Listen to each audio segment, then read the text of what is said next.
Welcome to Family Ties and Lies. Scripture is plain. Vengeance is mine, says the Lord. I will repay. These are the stories where he keeps it, what is buried in the dark. He drags into the light. Tonight, a thief wears a dead man's name like a stolen coat. The quiet widow he never feared is about to take it back. It began with an envelope brought by hand, bearing no name. 3 weeks from the morning my daughter walked into the kitchen holding a yellow envelope. I would stand in front of 120 people and take my brother-in-law's life apart in under 10 minutes. He never saw me coming. None of them ever did. For 30 years they looked at me and saw the same thing, the quiet one, the one who paid the bills nobody else could cover, forgave the debts nobody else would forgive, and held the family together by refusing to fall apart in public. They leaned on me the way you lean on a wall, and not once in all that time did any of them ask what I did for a living. I'll tell you, since they never did. For 25 years, I was a senior fraud investigator for the Southeastern Insurance Coalition. I interviewed widows collecting death benefits on husbands who were still very much alive. I once chased a single stolen dollar through 17 shell companies, just to prove the hand that wrote the check had meant to steal it. I know what a lie looks like before it finishes leaving the mouth. I know the exact distance between what a person claims and what is true. I just never expected to find that distance inside my own family. And I never in my life expected my 14-year-old to be the one who put the proof in my hands. Her name is Naomi. That morning, the second Tuesday in October, she came into the kitchen while I poured my coffee, holding the envelope out with both hands, the way you carry something you are afraid of. Her face wore a look I had never seen on it before. Naomi keeps her feelings deep and guarded. She got that from me. So when something finally showed there, I knew it had gotten all the way through. She held it out. She did not say a word. I set down my coffee, and I took it. The envelope was heavier than it had any right to be. Cream-colored, thick, the kind of paper that costs real money, which told me before I opened it that someone had spent money they did not have to make a thing look important. No stamp, no postmark, no return address. Someone had walked up to my house and set it in my box by hand. Someone who knew exactly where I lived. Let me tell you about my husband. His name was Emeka Anna. He came to Savannah from Lagos at 27 with 2 suitcases and a determination that was the mirror of my own. We married 11 months later. We built everything we had out of nothing, the way you build when you know the foundation has to carry weight. He died 5 years ago on a Sunday morning while he was making eggs. I came downstairs and found him on the kitchen floor. One burner was still lit. The pan was still on the stove. I dropped to my knees, pressed both hands to his chest, and counted compressions out loud in a steady voice while my phone dialed for help on the counter above me. I did not stop. My whole life, people have told me my gift is staying calm. He did not survive the ride to Memorial. I did not cry at the hospital. I did not cry at the funeral. I stood at the front of Grace Emmanuel Church and held still when the choir sang, when they read the 23rd Psalm, and when they closed the casket and that small latch clicked shut in the silence like a verdict.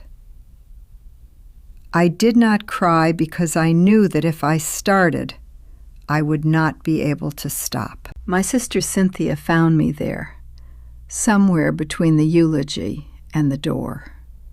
She leaned close, her voice soft and careful, built to sound like concern.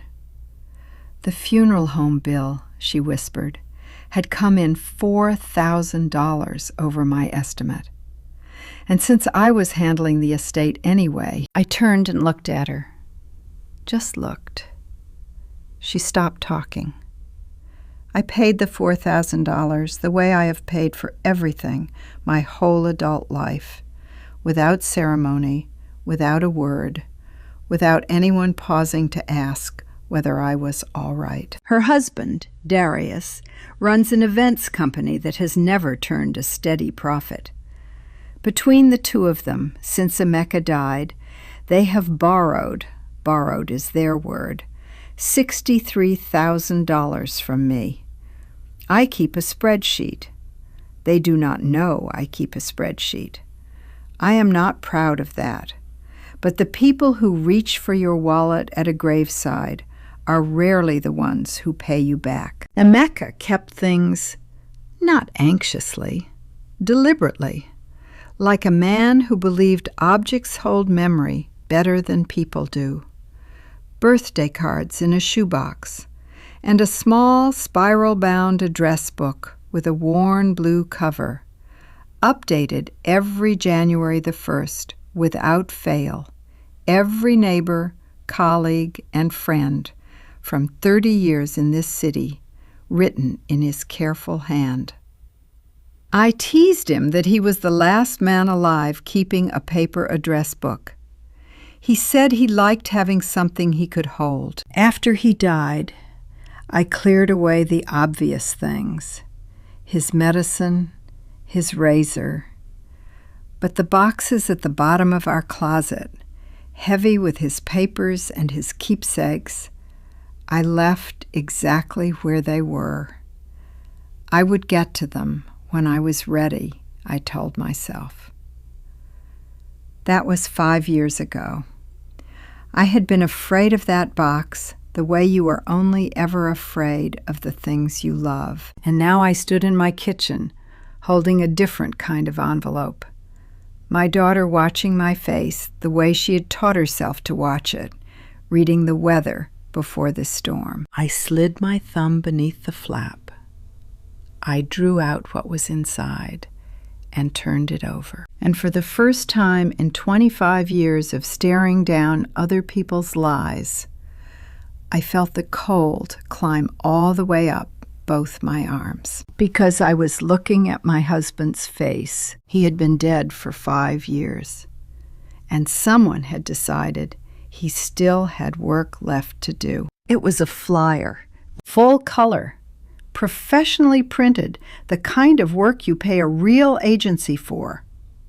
Across the top, in elegant gold script against a dark background, the Emeka Okafor Legacy Fund. Beneath it, a photograph of my husband, cropped from our church directory, the one from 3 years before he died, where he wore his gray blazer and smiled in that open, unguarded way, like he had no reason on earth to protect himself from anything.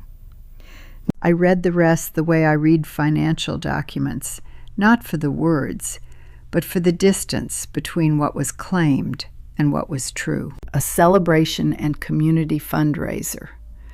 Coastal Garden Event Hall, downtown Savannah, the third Saturday in November. Suggested contribution, $250 a head. Fundraising goal, $40,000. I read it again. Slower. $40,000. My husband's open, trusting smile, printed in gold and asking strangers for money. Naomi had not moved. She stood on the other side of the counter, watching me with the careful attention of a child who learned long ago to read the weather in her mother's face. "Mom," she said, very quietly, "are they using Daddy's face to make money?" There it was, the exact question. My 14-year-old had named the whole thing in one clean sentence, the way I would have named it in a case file. And here is the part I am not proud of. I had the truth in my mouth, and I swallowed it. I looked at my daughter, and I looked at the flyer, and then I looked past both of them, out the window, to the back fence, where the sunflowers Emeka had planted stood brown and bent in the October cold. Their heavy heads dropped low, as if listening for something under the ground. "Go get ready for school," I told her. "I'll see you at dinner." She knew better than to push. She took her backpack and left without a word. As her door closed down the hall, a quiet part of me registered what I had just done.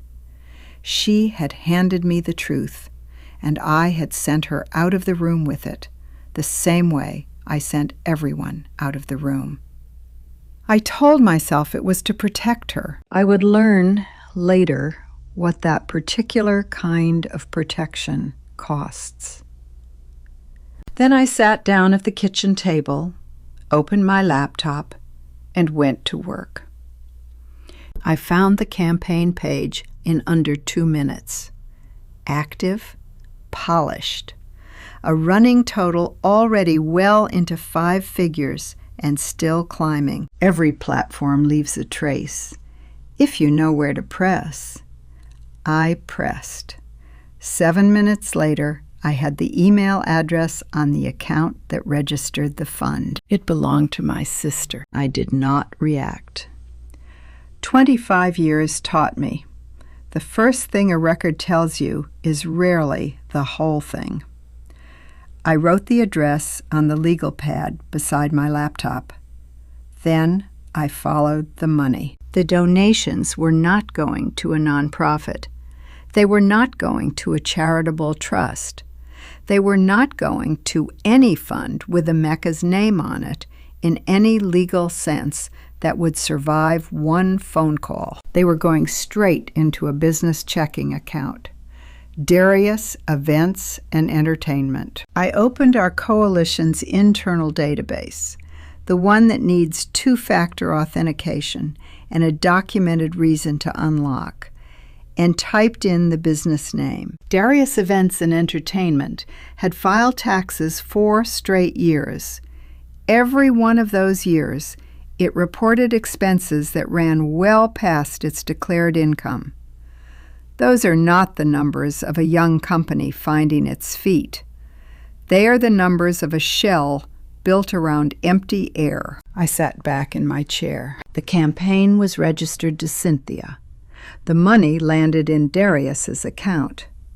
My sister had put her own name on a fund that funneled grieving people's money into her husband's dying business, using my dead husband's face as the bait. I have built cases against strangers for less than what sat on my screen.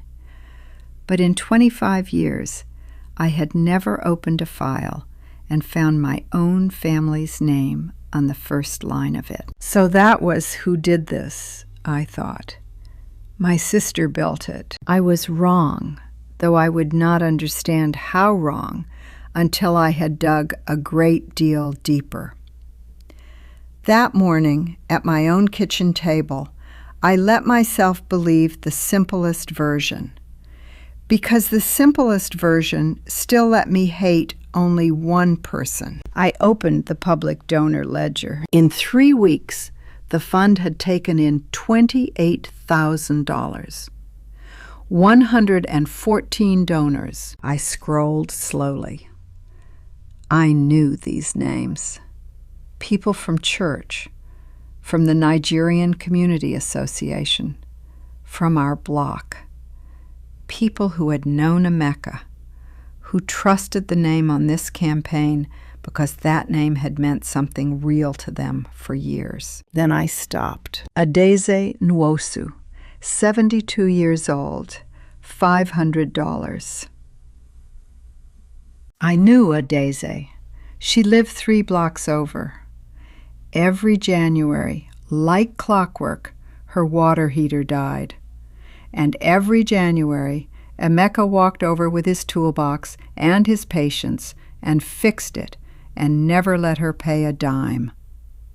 After the funeral, she brought us a pot of jollof rice so big that Naomi and I ate from it for 4 days. She held my hands on the church steps and told me my husband had understood community not as a word, but as a thing you do with your hands. She was 72. She lived on a fixed income, and she had given 500 of her dollars to a fund that put every cent of it into Darius's account. I closed the ledger. And the cold came back that same climb, up both arms, because I finally saw the thing I had been looking at without seeing. The photo came from our church directory. The donors were not strangers who stumbled onto a link.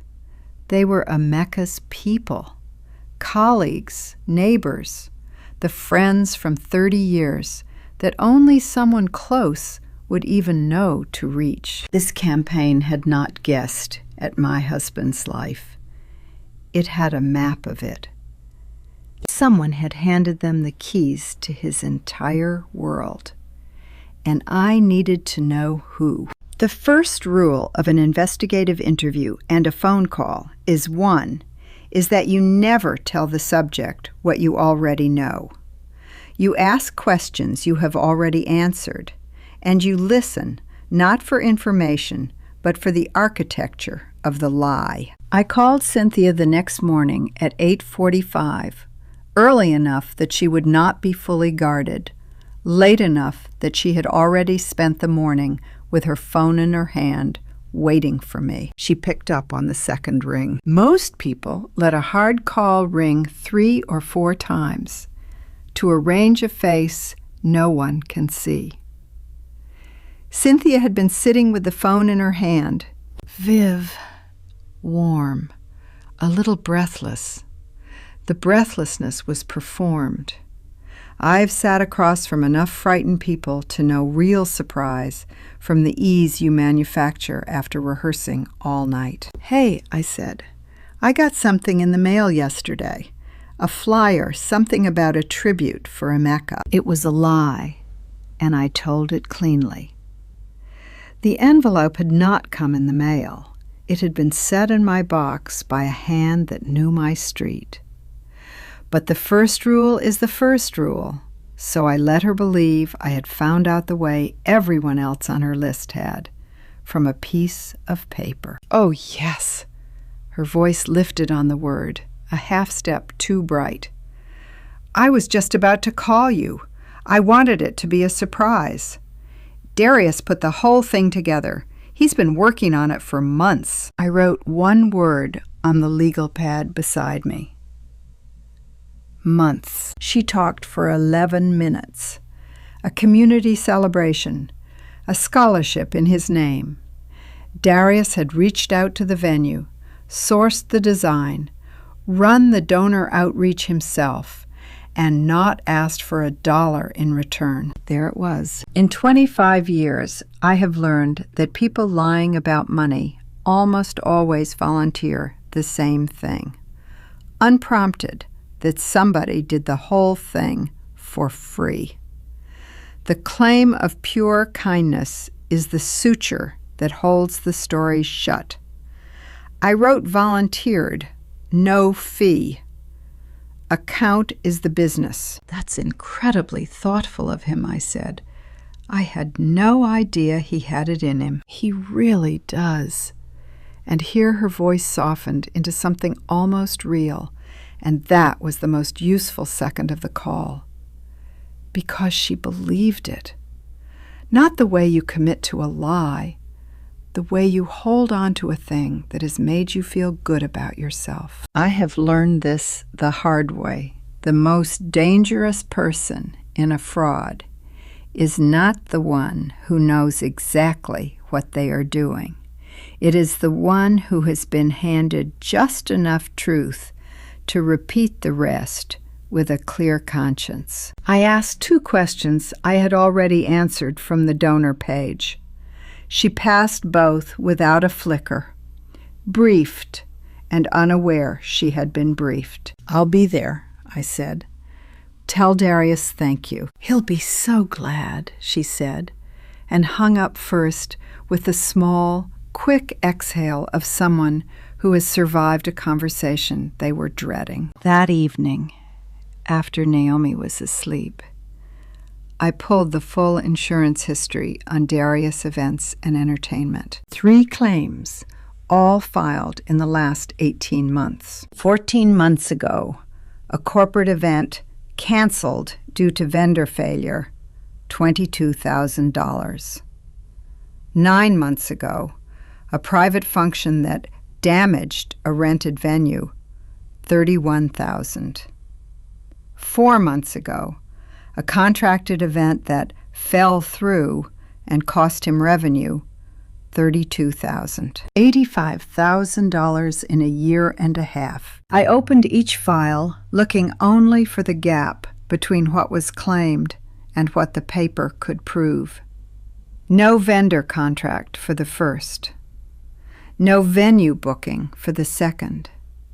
For the third, no client, no deposit, no email, nothing to say the event had ever existed outside the form he filed to collect on it. He knew exactly how much paperwork a payout needs, and exactly how little of it anyone checks.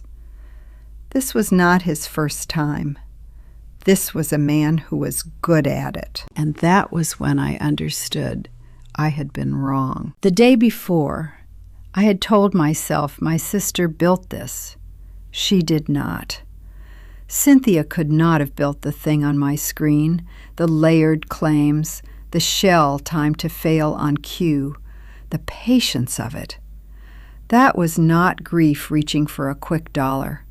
That was a craftsman. She had not engineered any of it. She had been handed it, her name on the account, her sister's dead husband on the flyer, her own clear conscience, by a man who builds machines designed to take from people and leave them feeling lucky they got to give. That did not make her innocent. She had put her name on it. She was eating from it. She had chosen to believe the version that let her sleep. But she was not the architect. She was the door he walked through. And the difference mattered, because it meant the man I was actually hunting was far more dangerous than the sister I had spent a day learning to hate. I sat in the dark office with one question I could not put down. Someone had given Cynthia just enough truth to believe she was doing something good. And the only person who had ever made Cynthia feel that Emeka would want her taken care of was Emeka himself. I did not know what that meant, but I had a cold feeling I knew where in this house to look. Then I picked up my phone and called Marcus Webb. He had been my friend for 18 years and a federal prosecutor now, and he answered on the 3rd ring at 11 at night the way he always does, like he'd been expecting the call. I told him I had something, that it crossed state lines, targeted the old and the trusting, and stood on wire fraud stacked 3 years deep. I did not tell him that first night that the name on the account belonged to my sister. Some part of me was not ready to say it out loud to anyone who could write it down. Naomi caught me at the door Saturday morning. "Did you get the butter ones? Grandma only likes the butter ones. The shortbread makes her sad." She won't say it, but it does. She took the bakery bag, checked it, handed it back. "And the lotion, the Shea one," she'll ask, "and tell her I'm coming next weekend For real this time. She kissed my cheek and went back to her cereal. And I stood there a moment, holding a bag of cookies my 14-year-old had just inspected for her grandmother, thinking that whatever had gone wrong in my family, that child had come out right. Then I drove to Magnolia Gardens. It sits on the east side of Savannah. The hallways are painted a particular yellow I've always suspected was chosen to make up for the fact that everyone who lives there is waiting on something that won't be yellow when it comes. My mother has lived there 3 years, since her second fall, the one in her kitchen, when no one was home. I was in Atlanta at a deposition. Emeka used to tell me not to carry that.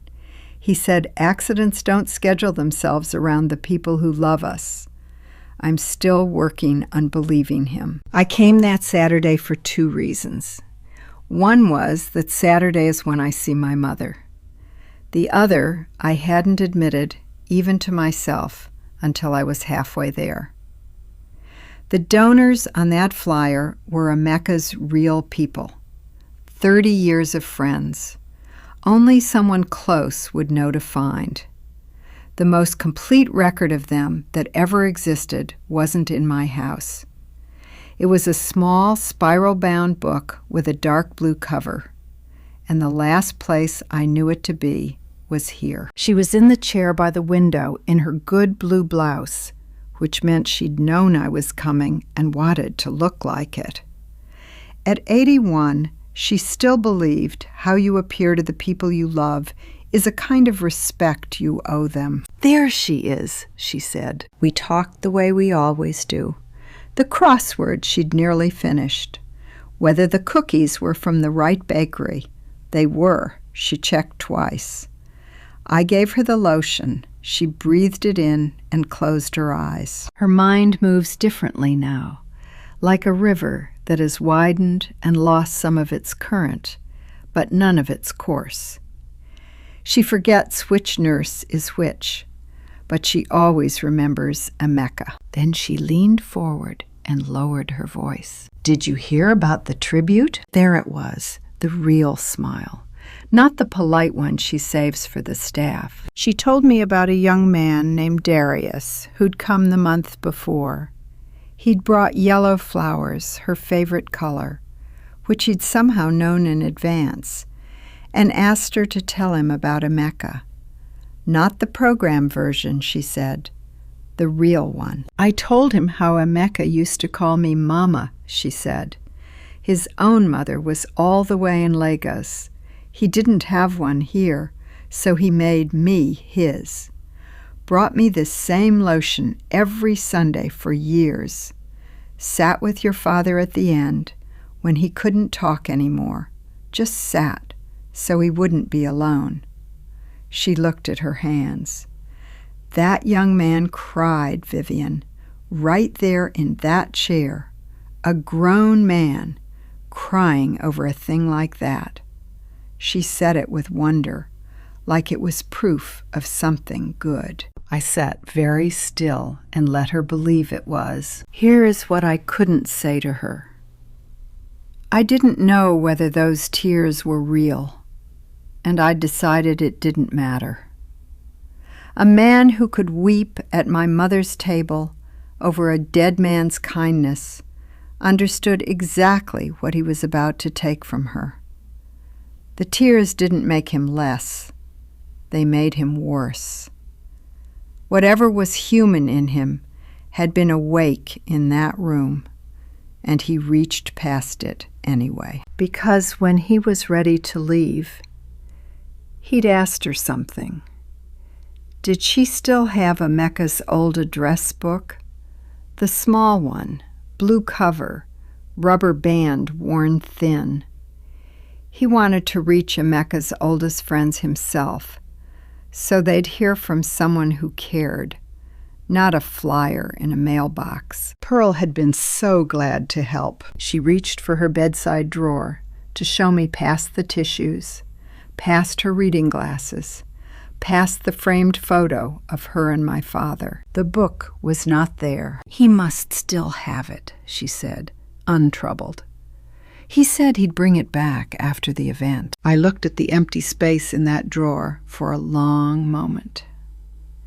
30 years of Emeka's life in this city, every name in his careful hand. Darius had spent 1 hour making my mother feel like the most important woman in Georgia, and walked out with the most complete map of our community that exists outside my own memory. And that was what I understood in that yellow room. The gala wasn't the end of anything. It was the beginning. He had a directory of every grieving, generous person who'd loved my husband, and a reason to call each of them for as long as he liked. He'd built a machine. My mother had handed him the fuel. I stayed another 40 minutes. I told her the tribute sounded wonderful and that I couldn't wait to be there. In the car, I didn't start the engine. I opened the donor ledger and scrolled to the part of the list I already knew I'd find. Pearl Vivian Okafor, $300. 11 days ago. My mother is 81. She lives on a fixed income, and she'd given 1/3 of 1 month of it to a man because he brought her flowers, sat an hour, and let her talk about the son-in-law who called her Mama. I set the phone face down on the seat. I put both hands on the wheel. Through the windshield, the wall of Magnolia Gardens was the same useless yellow it had been when I walked in. Then I started the car and pointed it home, toward the one person in my family that man had not gotten to yet. I meant to keep it that way. For 3 weeks, I lived in 2 rooms of myself at the same time. It is a skill you learn in this work, how to hold 2 realities at once without letting either touch the other. The face on the surface, the case running underneath. I'd been doing it 25 years. I had never once had to do it inside my own house. By day, I went to work. I sat through the Tuesday reviews and cleared my inbox.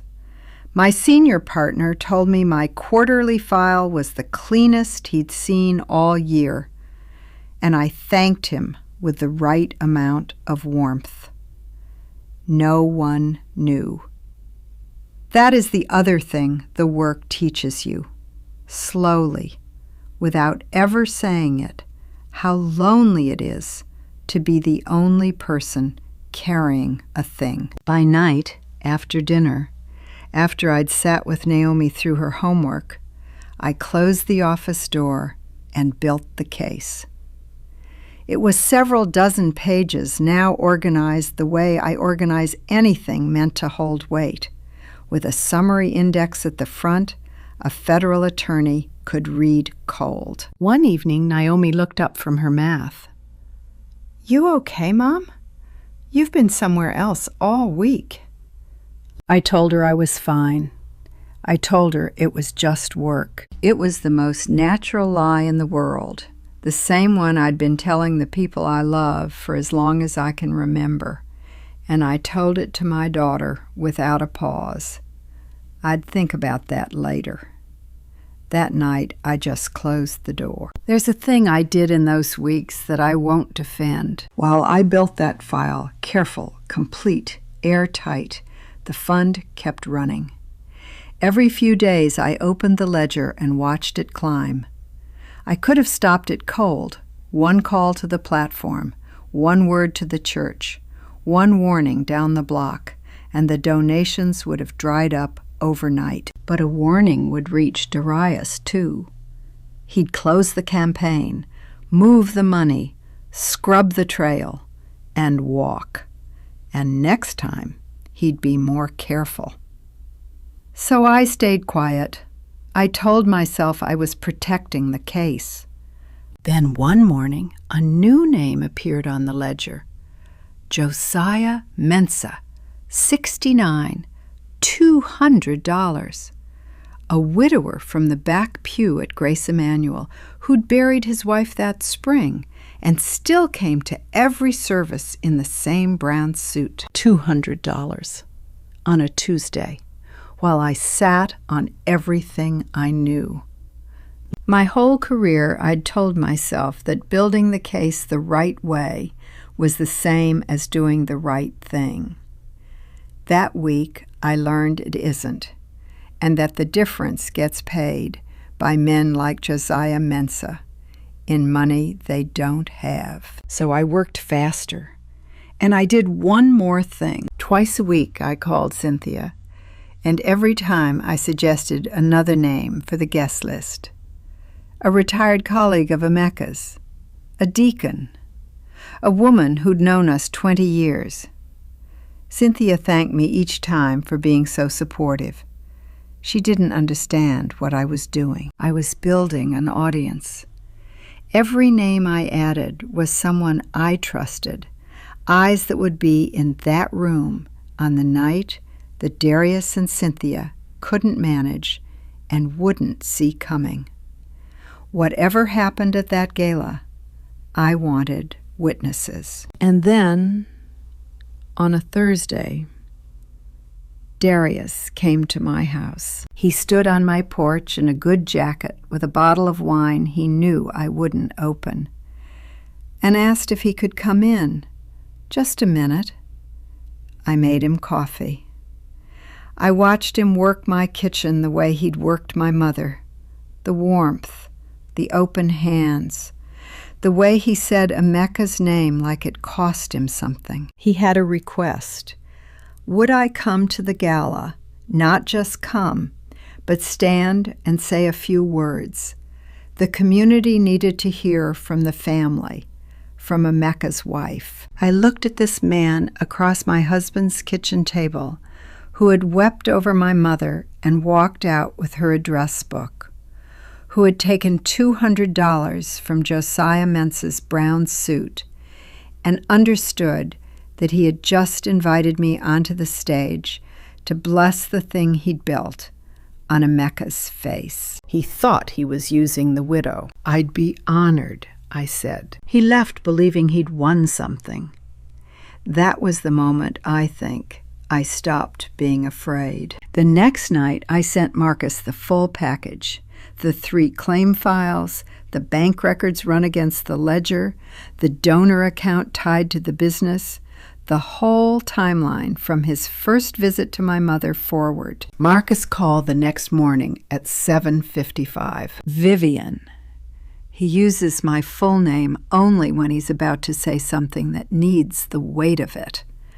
This is federal. Wire fraud, elder exploitation, coordinated deception across state lines. We can move. Good, I said. There's a problem. It's you, your family, and you pulled half of this through coalition systems. The second a defense attorney sees your fingerprints, they'll call it tainted. Step back. Viv all the way. Let us rebuild it clean. If you keep touching it, you could be the reason he walks. I sat with that. He was asking me to hand over the one thing I'd held alone for 3 weeks, and then to do nothing while someone else carried it. For a woman who had spent her whole life refusing to set anything down, it was the hardest thing anyone had asked of me in years. Okay, I said, and I meant it. Mostly, because the official case was Marcus's now, but the gala was mine. He could have the warrant. I was keeping the stage. That night I didn't open my laptop. There was nothing left to investigate. The file was out of my hands. The only questions left were the ones no warrant could answer. What Emeka had known, and how much of this had been growing inside my own family while I looked the other way. And I knew where those answers were. In a box at the bottom of our closet, I'd been too afraid to open for 5 years. I got up and I went to find it. Emeka kept things not the way an anxious man keeps things, hoarding against some loss he can't name.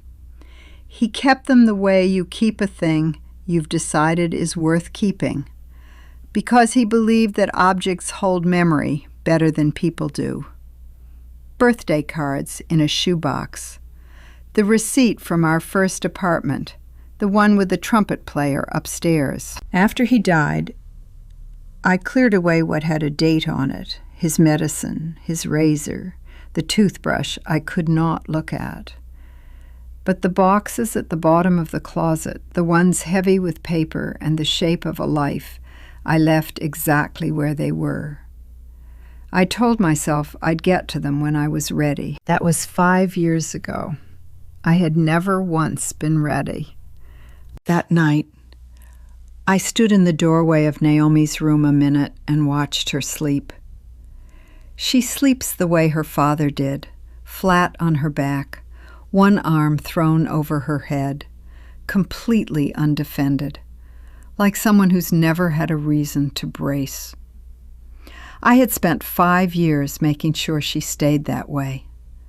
Whatever was in that box, I was about to open it. For her as much as for me. Then I pulled the box out into the light. It was heavier than I expected, a thing Emeka had always managed to, appearing lighter than he was until you tried to lift him. The smell when I opened it stopped me where I sat.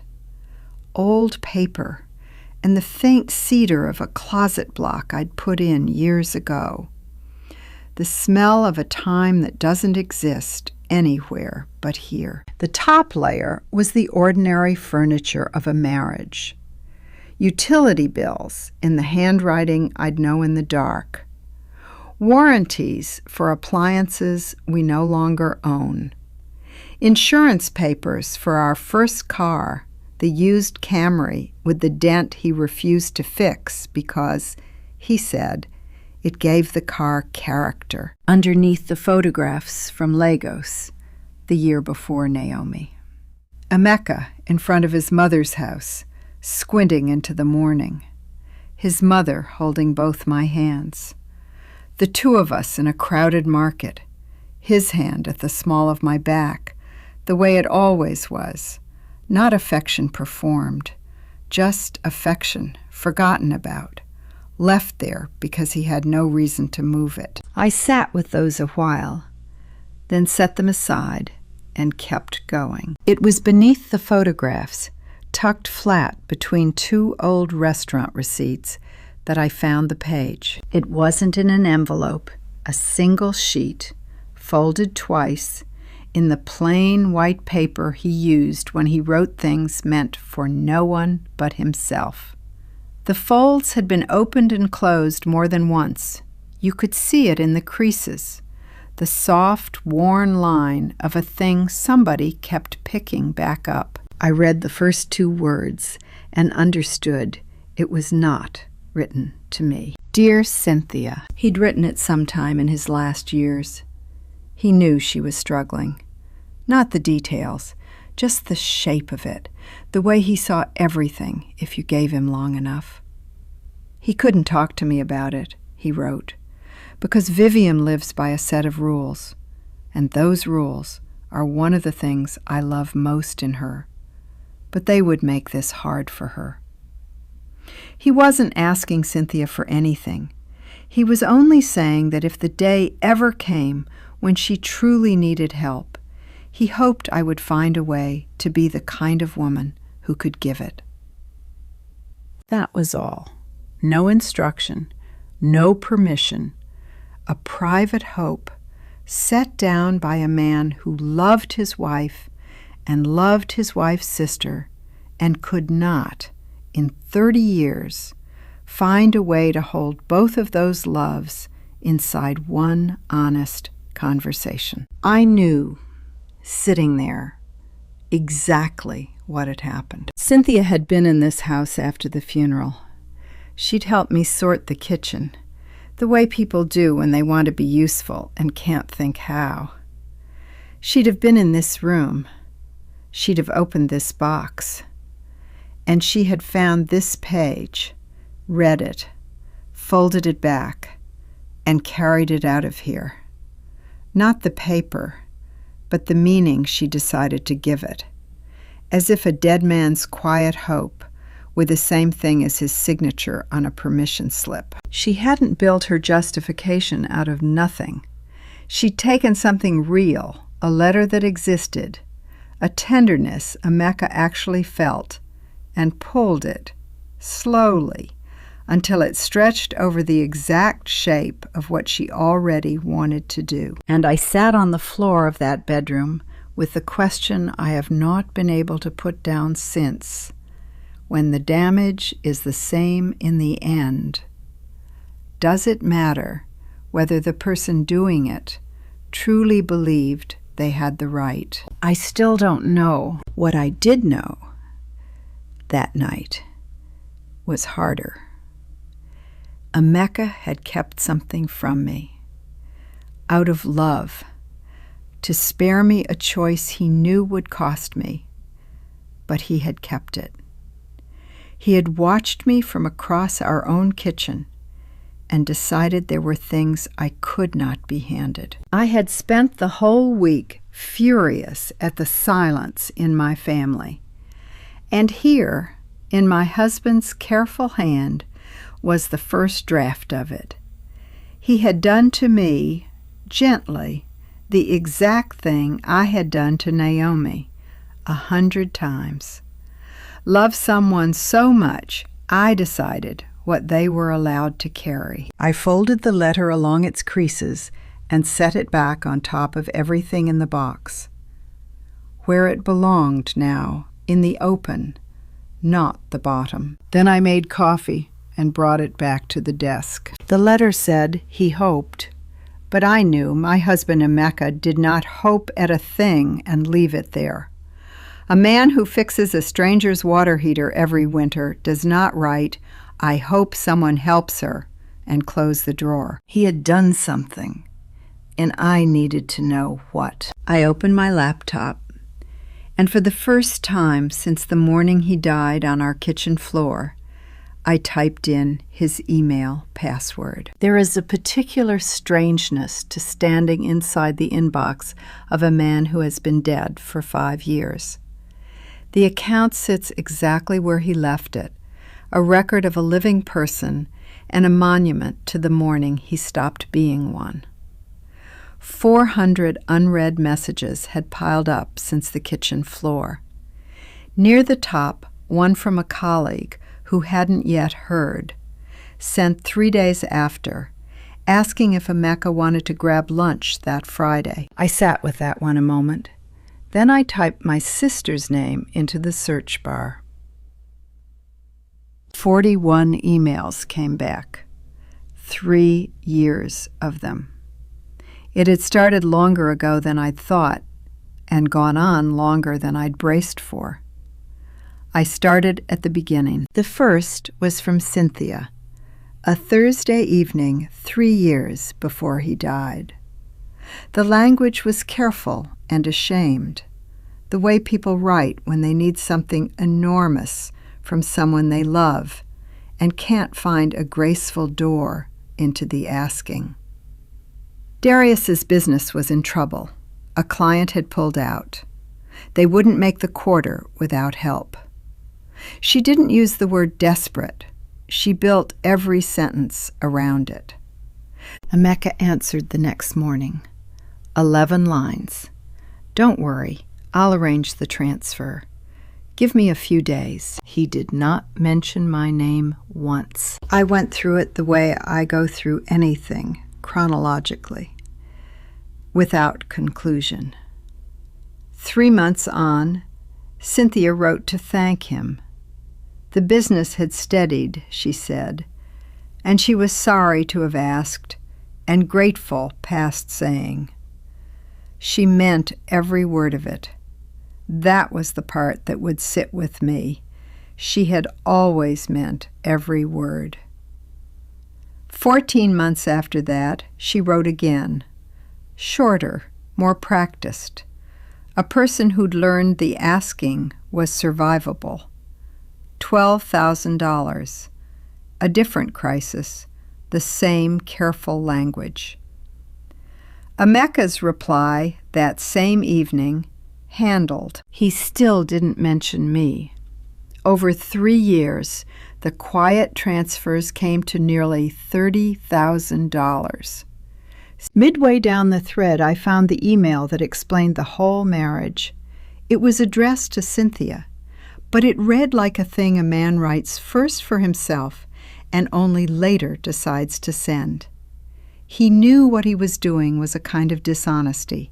He said it plainly, without asking for the mercy of being understood. He'd come close to telling me more than once, but every time he built the conversation in his head, it ended the same way. I'd be put between my principles and my love for my sister, and whichever way I moved, I'd carry the cut of it the rest of my life. So he'd decided to carry it instead.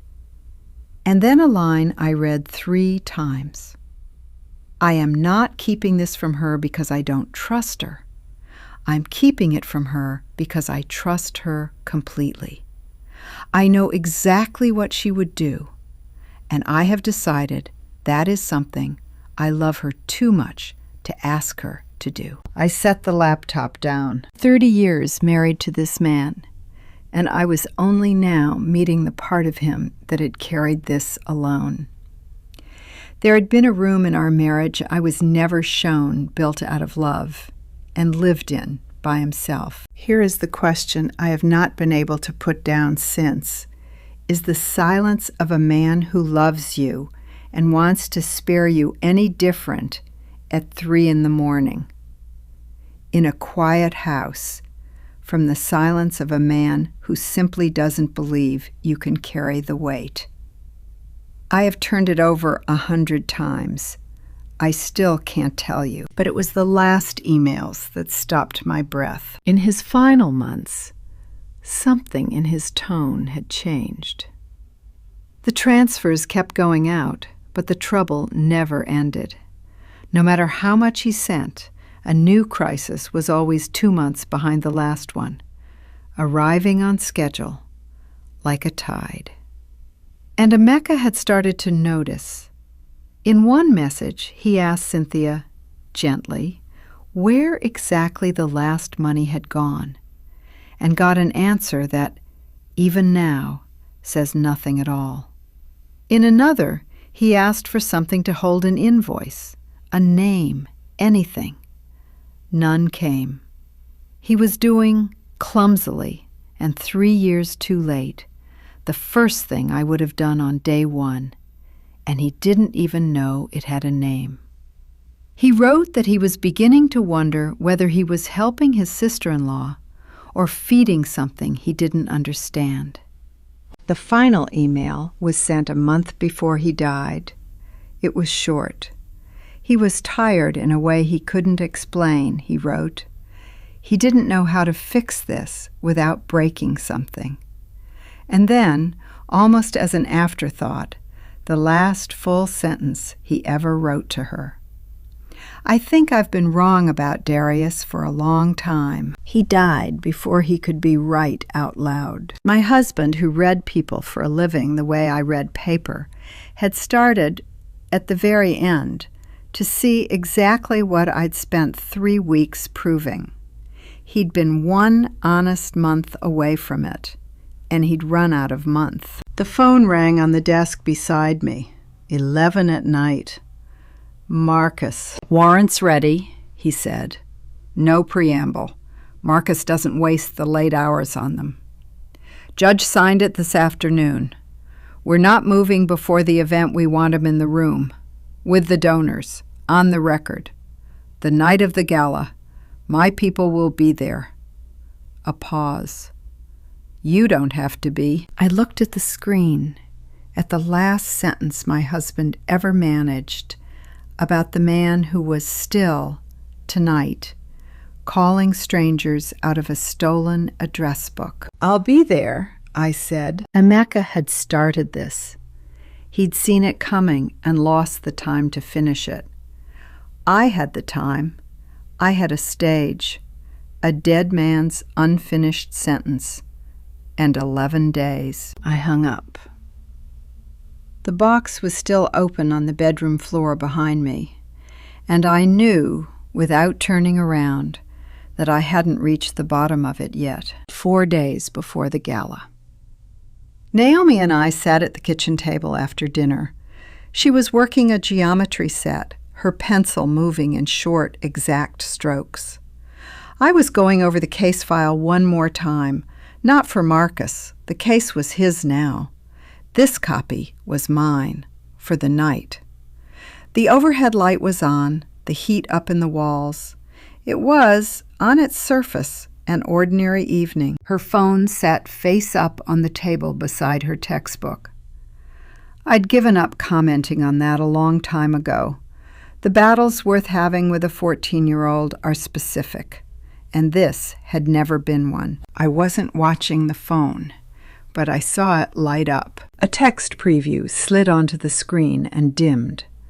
The name at the top was Cynthia's. I didn't react. I've spent 25 years not reacting to the first thing a screen shows me. I kept my eyes on my document and watched. At the edge of my vision, the phone go dark. A few minutes later, Naomi got up to fill her glass at the sink. I picked up her phone. I'm not proud of it, but I was done pretending about things. And I'd already seen the name. The text on top was nothing was she excited for the event. A heart at the end. I scrolled back, past weeks of the ordinary traffic between an aunt and a niece, a show they both watched, a weekend plan, a joke, until I found what I hadn't known to look for. 3 weeks before the yellow flyer ever reached our mailbox, Cynthia had written to my daughter about the tribute. She'd called it a surprise for your mom.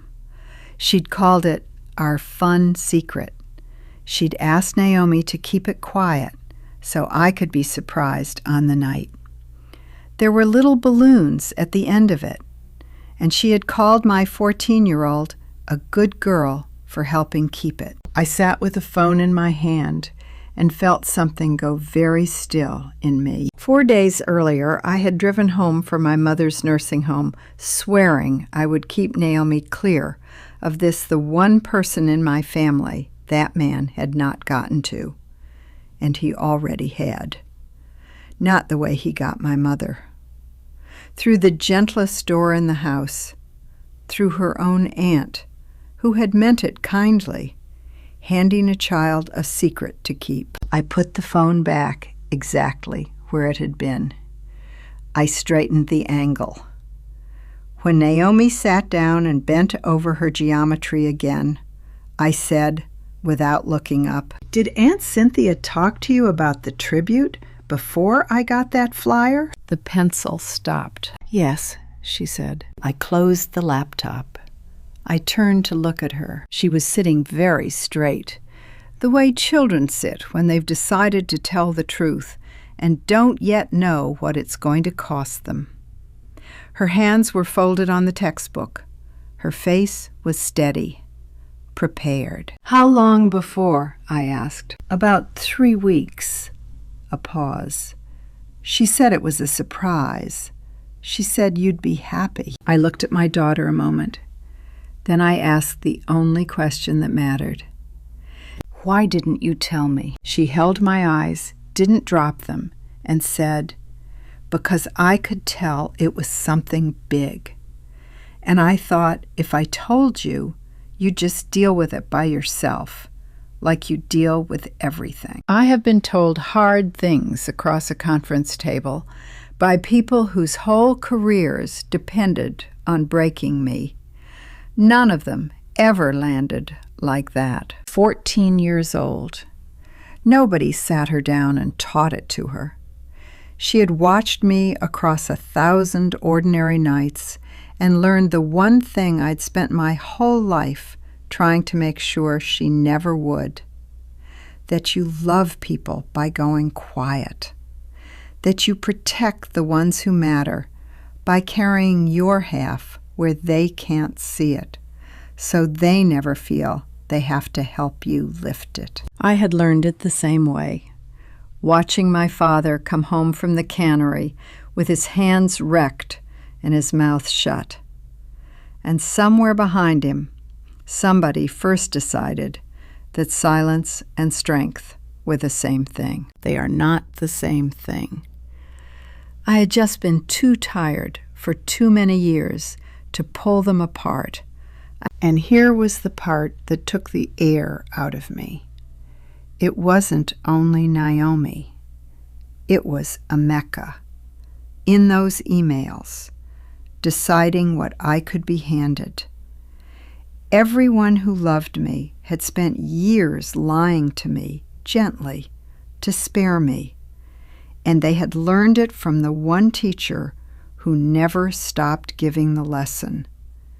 I had made myself a woman you could not help, and my child had loved me exactly the way I taught her to, by saying nothing and carrying it alone. I reached across the table and put both my hands over hers. "I need to tell you something," I said, "and I'm going to tell you all of it." And I did. The flyer, the donor account, the insurance fraud, 3 years of it. What Darius had done to your grandmother, and the address book. The emails on your father's laptop, and what they meant. Marcus, and the warrant, and what was coming at the gala. I didn't simplify it.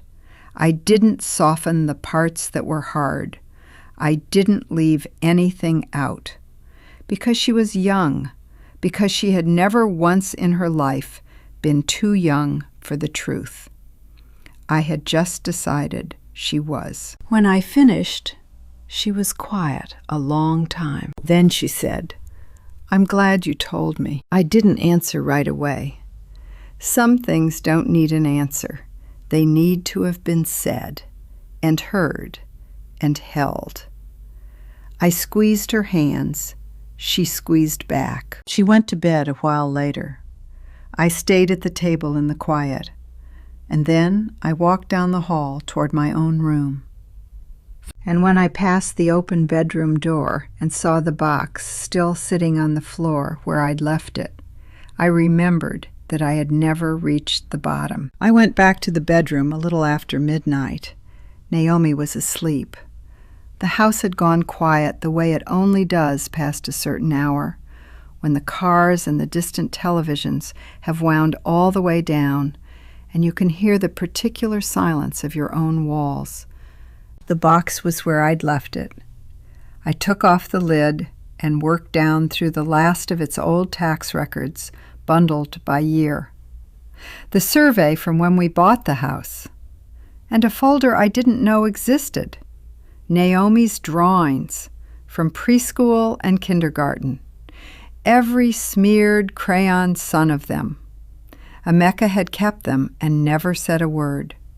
He'd just been quietly saving our daughter, 1 page at a time, for years. And underneath all of it, pressed flat at the very bottom, was an envelope, cream-colored, carefully sealed, my name on the front, in Emeka's handwriting, not the quick version he used for grocery lists, but the slow, deliberate one he saved for things he decided were worth getting exactly right. I lifted it and held it without opening it. In 25 years, I have held documents that mattered, pages that turned cases, that proved things people swore could never be proven.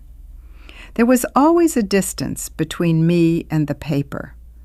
The paper was about someone else. There was no distance here. I opened it. Emeka had been diagnosed with a heart condition 8 weeks before he died. A routine physical caught an irregularity. A second test confirmed it. The prognosis was serious. He'd been told to cut his workload sharply and come back for evaluation inside 30 days. He told no one. He'd made the decision, he wrote, with his eyes open. I was in the middle of the biggest investigation of my career. 18 months I'd poured nearly every waking hour into. He had watched me carry it. He would not be the reason I broke that stride, or rushed the ending, or gave it 1 ounce less than everything I had. His news could wait, he decided, until I was finished. He hadn't planned on running out of time. I read that part again. 30 days. They had given him 30 days and a door, and he had chosen not to walk through it, because walking through it would have meant telling me, and telling me would have meant I'd have set down the case and turned the whole of myself toward keeping him alive. Which is exactly what I would have done, without 1 second's hesitation. He knew that. That was the reason he didn't let me. So there is a thing I will carry the rest of my life, and it is not grief, and it is not guilt, and I have not found the word for it. He loved me so completely that he protected me right out of the 1 chance I would have given anything to have. I will never know whether those 30 days could have been 30 years. He made sure I never got to try. He wrote about the nights I came home at 10, at 11. He was precise about it, not bitter, not blaming, just honest in the way people finally are when they've decided a quiet truth deserves to be said. There were evenings, he wrote, when the house was very still, and he had missed me from across the same rooms. He never told me. He hadn't wanted to make me choose between the work and the home. He knew which way I'd choose. He had loved the work, on my behalf, too much to take it from me. And he wrote about the pride of 30 years. Not the kind you say at anniversaries, the close-in kind, the kind only the person living beside you ever collects. The morning I called him from a parking lot, crying, because I'd finally passed a certification I had failed twice. The night I came home and told him I'd cracked a case everyone had given up on, and he poured 2 glasses of wine without my asking. He had been keeping the details of me I didn't know anyone was keeping. I have spent my life watching everyone, reading the room, reading the lie, reading the thing nobody says out loud. And the whole time, from across our own kitchen, someone had been quietly reading me. He asked for one thing. He wrote it plainly when the time came, not soon, not on any clock. I should feel he wanted me to let myself be loved again, not as a replacement, not to correct anything, because, he wrote, you have more to give than one life can hold, and I would hate for you to decide that one life was all you were ever going to ask for. The last sentence was this: you always thought I was the one holding you up, but the truth is, you were the one who kept me standing all along. I folded the letter and set it on the floor beside me. Then I cried. Not the way I cried alone on the bathroom floor 3 weeks after the funeral. That had been something structural giving way, something load-bearing finally letting go. This was different. This was the sound a person makes when they've stood for 5 years with one hand flat against a door, holding it shut, and someone finally comes and tells them they're allowed to let go of it. It was not grief. It was the end of grief. I had not known, until that night, that those are 2 different things. I sat on the floor until it passed. Then I got up. I put the letter back in its envelope and set it on the nightstand, on his side of the bed, where I could reach it in the morning, where I could see it when I woke, where it belonged now, in the open, not at the bottom of anything. I got into bed and lay in the dark with my eyes open a while. Tomorrow I was going to put on the Lagos dress. The letter was still on Emeka's nightstand when I woke. Part of me had expected, the way you expect things you want to be true, that sleep would shrink it, would turn the night before into the kind of thing that feels enormous at midnight and ordinary by morning. It hadn't. The envelope sat there, cream against the dark wood, exactly where I'd left it. Still real. I left it where it was and went to make coffee. The morning had a different weight than the mornings of the last 3 weeks. Not lighter, just rearranged the way a room feels after you've moved everything in it an inch.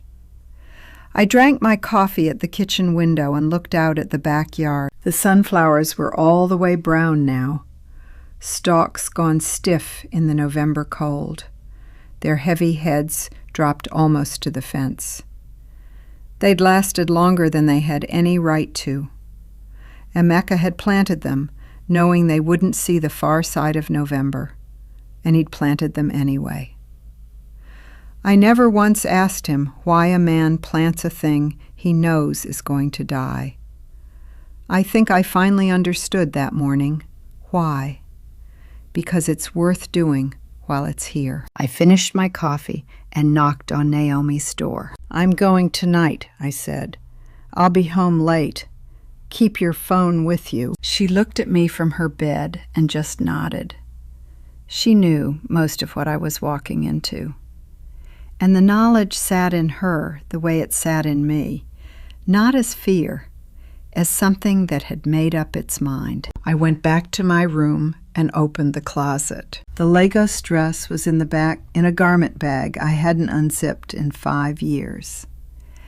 I pulled it out and held it up in the window light. Blue-green, with gold embroidery at the neckline, and the cuffs a color that can't decide what it is, turquoise at one angle and deep teal at the next.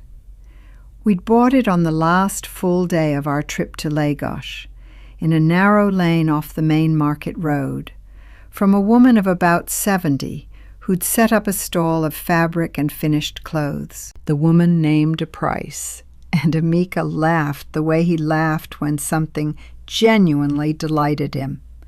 And then he spent 15 minutes negotiating. Not down. Up. He kept finding reasons the price was too low. The fabric was finer than she'd said. The embroidery was more detailed than she'd charged for. The woman started laughing too, and argued that he was a foolish man, and he agreed cheerfully and kept raising his own offer. By the time it was done, the price had gone up by half, and Emeka paid it like it was the most natural transaction in the world. On the walk back to the hotel, I asked him what on earth that had been. He said, "She works too hard for what she charges. Someone ought to tell her." I thought about that again that morning, the dress in my hands. That open-handedness was the truest thing about him. It was also the exact thing Darius had found and sharpened into a weapon. The same generosity, the same instinct to give people more than they asked for, turned back on the people Emeka had loved. I was about to put on the dress of a man who overpaid a stranger out of kindness and wear it into a room to stop the men who'd built a business out of that kindness. I'd worn the dress exactly once after we came home. A formal dinner, Emeka beside me, the market still fresh enough to be a story we told at the table. Then I put it away, and after Emeka died, I understood, without deciding it, that I was never going to wear it again. The dress assumes something about the woman in it, that she is arriving somewhere worth arriving, dressed for an occasion she has chosen to meet all the way. I had not felt like that woman in 5 years. I felt like her that morning. I put the dress on. I watched the colors shift in the light the way it always had. I pinned my hair back. I put on the shoes Emeka had picked out at that same stall, held them up and said, with total certainty, "These, definitely these." I carried all of it down the hall. Naomi was in the kitchen. She looked up and went still, the particular way she goes still when something moves past the edge of what she was ready for. "Mom," she said, just that. I crossed the room and held out my arms, and she stepped into them the way she had when she was small, with the whole weight of herself. "Stay home tonight," I said into the top of her head. "I need to know there's someone here when I come back." She nodded against my shoulder. Then she let go. The drive to Coastal Garden takes 18 minutes. I went the long way through the neighborhood we'd moved into when Naomi was 3, past the park where Emeka took her on Saturday mornings, along the river road where the November light comes off the water the way I'd always meant to photograph and never had. There was no reason to hurry. Everything that needed doing was already done. Marcus and his people were in position. The file was finished. All that was left was for me to walk through the door. I pulled into the lot at 5:58 and sat a moment with the engine running. I looked at myself in the rearview mirror. A woman in a blue-green dress with gold at the cuffs. A woman who had read a letter and cried and slept and woken up and put on the dress anyway. A woman who had made her decision and was finished deciding. I turned off the engine, I got out of the car, and I walked toward the doors of Coastal Garden at the unhurried pace of a woman who knows exactly what she has come to do. The entrance opened into a foyer paneled in dark wood and lit by a pair of amber lamps that made everything look warmer than it was. Through the inner glass doors, the main room was already set long tables in white linen, white flowers at measured intervals, candles on every surface. It was, on its face, beautiful. I understood at once that this was the point. A beautiful room tells people that whatever they've come to is worthy of them. It lowers a guard they never feel themselves lower. A staff member offered to take my coat. I kept it.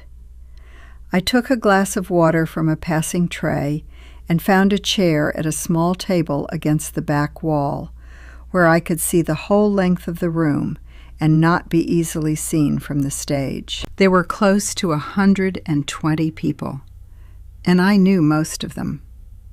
The Nigerian community in Savannah is not large, but it is close, the kind of closeness people build when they are far from where they started and decide, together, to make something in the distance rather than just survive it.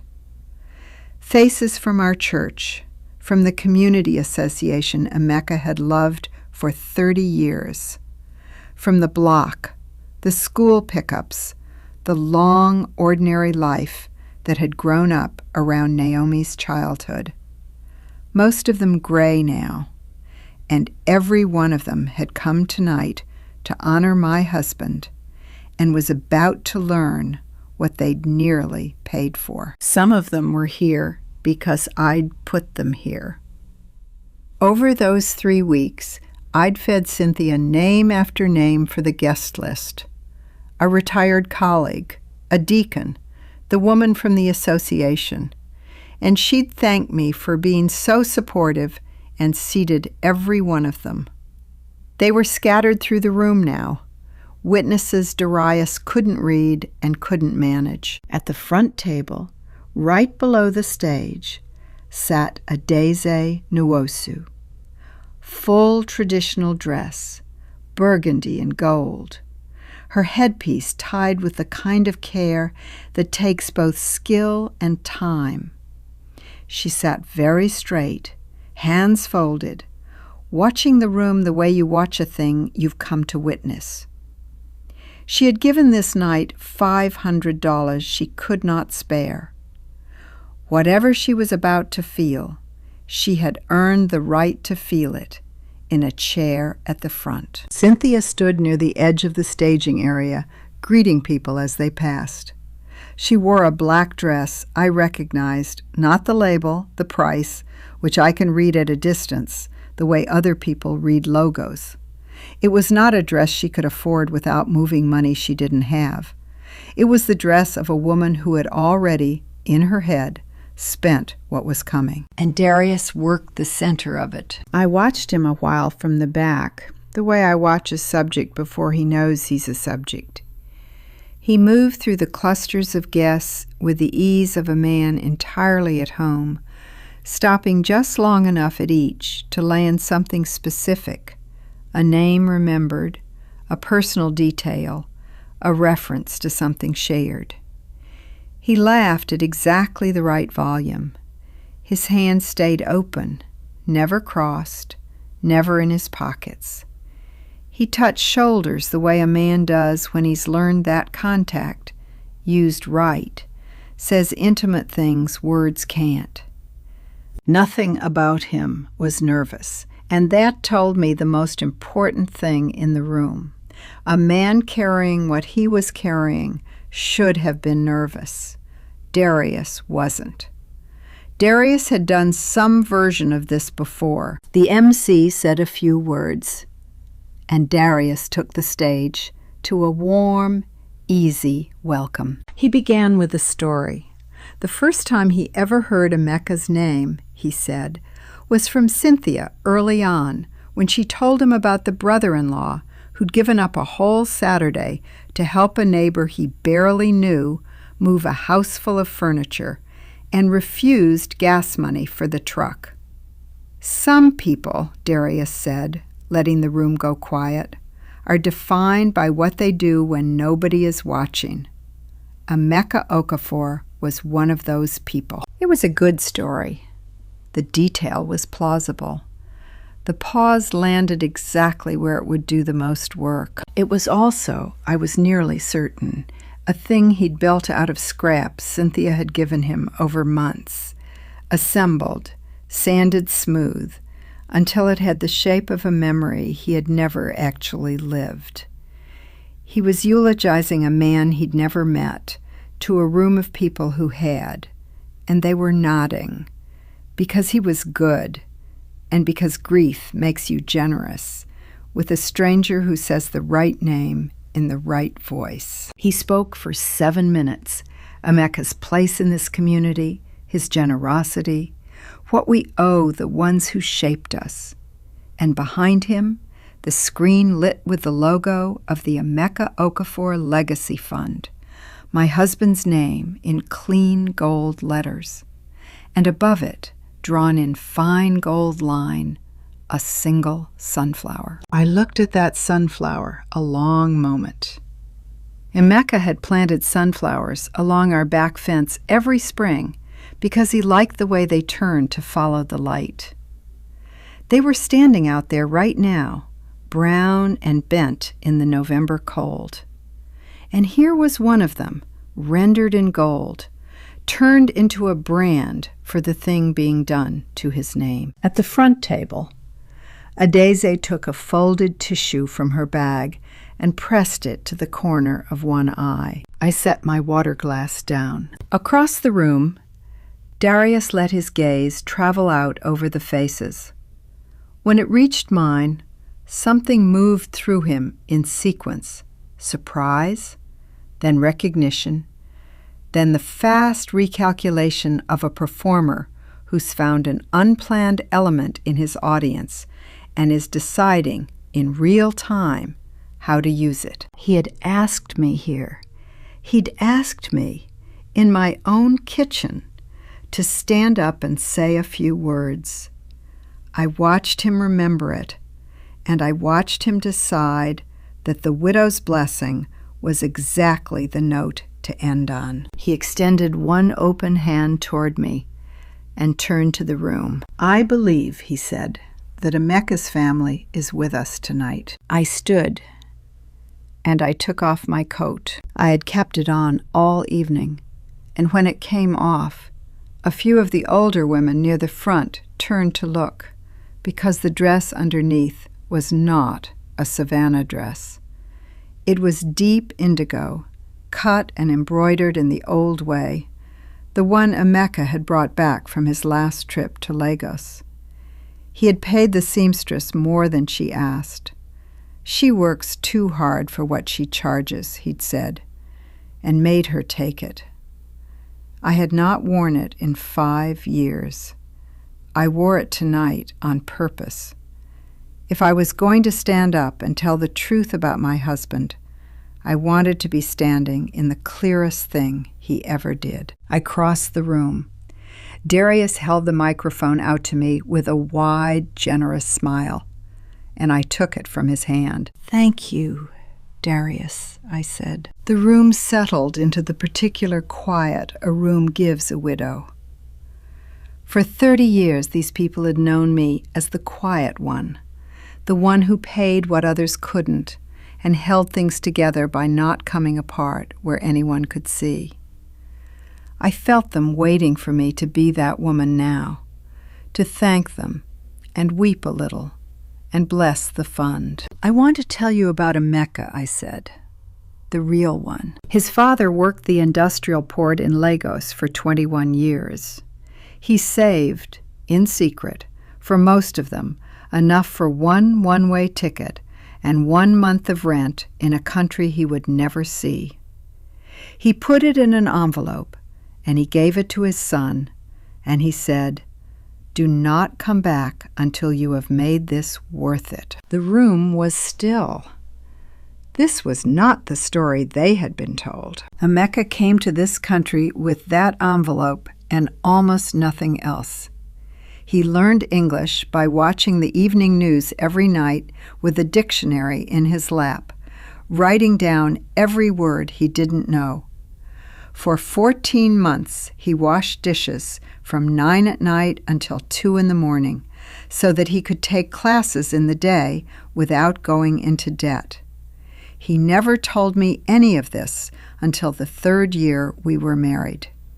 He did not think it was a thing to advertise. I let that sit a moment. Once, in the first week of our marriage, he said something I kept to myself for 30 years. He said, "I do not need anyone to know what I came from. I only need to know that what I build from it is honest." "That is the man whose name is on that screen tonight," I said. "So let me show you what is being built with it." I took the tablet from my bag, and I bent to the cable at the side of the platform, the one feeding the projector that had been showing his sunflower all night, and I plugged it in. Darius understood about 2 seconds before the screen changed. I watched it move through him.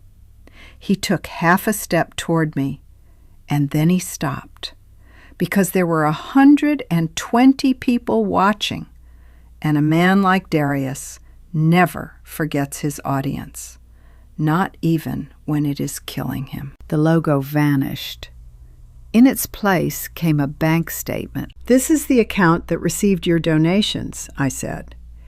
"Every check many of you wrote, you can see them listed, and you can see where they went." I moved my finger, and the transfers lit, line after line, every one of them landing in the same place.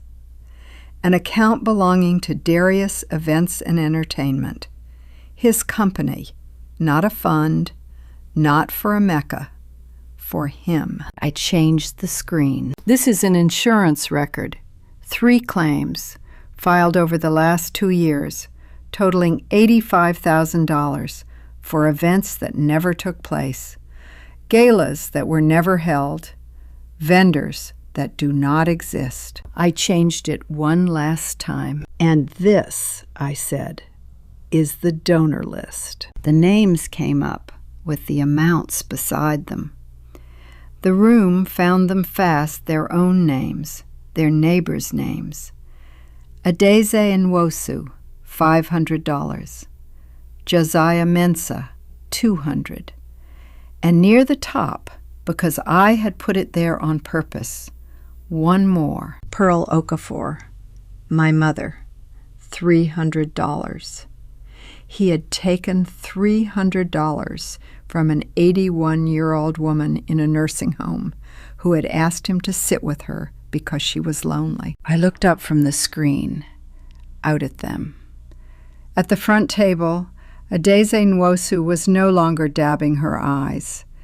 She sat very straight, both hands flat on the white linen, looking at her own name in light above the man who had taken $500 from her, and she was not crying anymore.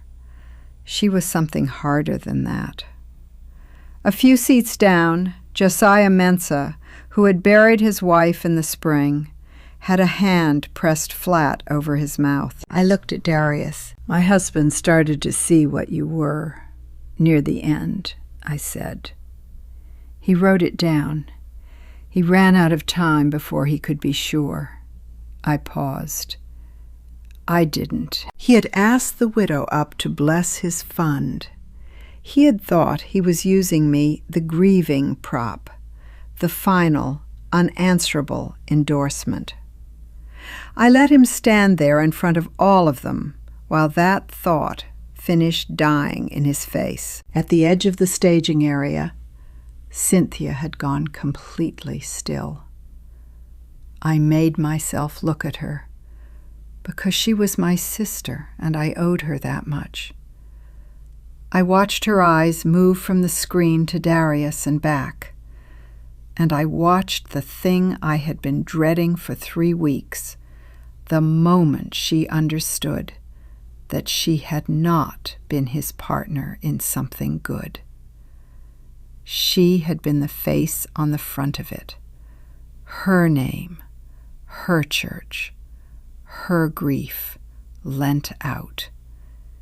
Everything she believed was real, going out from under her, in a room full of people who had trusted her because they trusted her. I set the microphone down on the podium. The room did not gasp. It stopped. For a moment, nobody in the room moved at all. Then Darius did. He did not look at the screen, and he did not look at the people. He crossed to the side of the platform where I had plugged in the tablet. Fast, his hand already out for the cable to pull it, to kill the image, to take back the one thing in the room he could still reach. I watched him do it. And I will tell you what I was watching for. I was watching for the man. Somewhere in the last 5 years, I had let myself imagine that under everything Darius did, there was a person who knew it was wrong and did it anyway, because a person who knows is at least a person. This was the moment that man would have shown himself, if he existed. Cornered, finished, in front of 120 witnesses, with nothing left to win.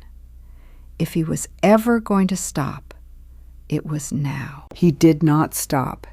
He reached for the cable, and when his eyes came up, they were already working, already sorting the room, already finding the version of this he could still sell.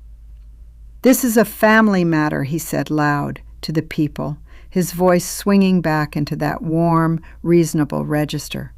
"My sister-in-law is grieving. She is not well, and she has..." That was as far as he got. The double doors at the back of the room opened, and 3 people came through them. I knew the man in front. Marcus Webb had stood in my kitchen 11 days ago and told me his office had what it needed. He did not look at me now. He raised one hand, flat, and his voice carried the length of the room without rising. "Please remain where you are," he said. "This will be brief." The two agents with him crossed the floor. They were unhurried, which is its own kind of authority. Men who do not rush because the room already belongs to them. Darius let go of the cable. There was nowhere in the reframe to put this. One of the agents stopped in front of him and spoke, not loudly, but in the flat, clear way that is meant to be heard exactly once. He read the full legal name first, the one almost no one in that room had ever used. Here, he had only ever been Darius, and that had been most of the trick. Then the charges: wire fraud, commercial insurance fraud, financial exploitation of elderly persons, operating an unregistered offering across state lines.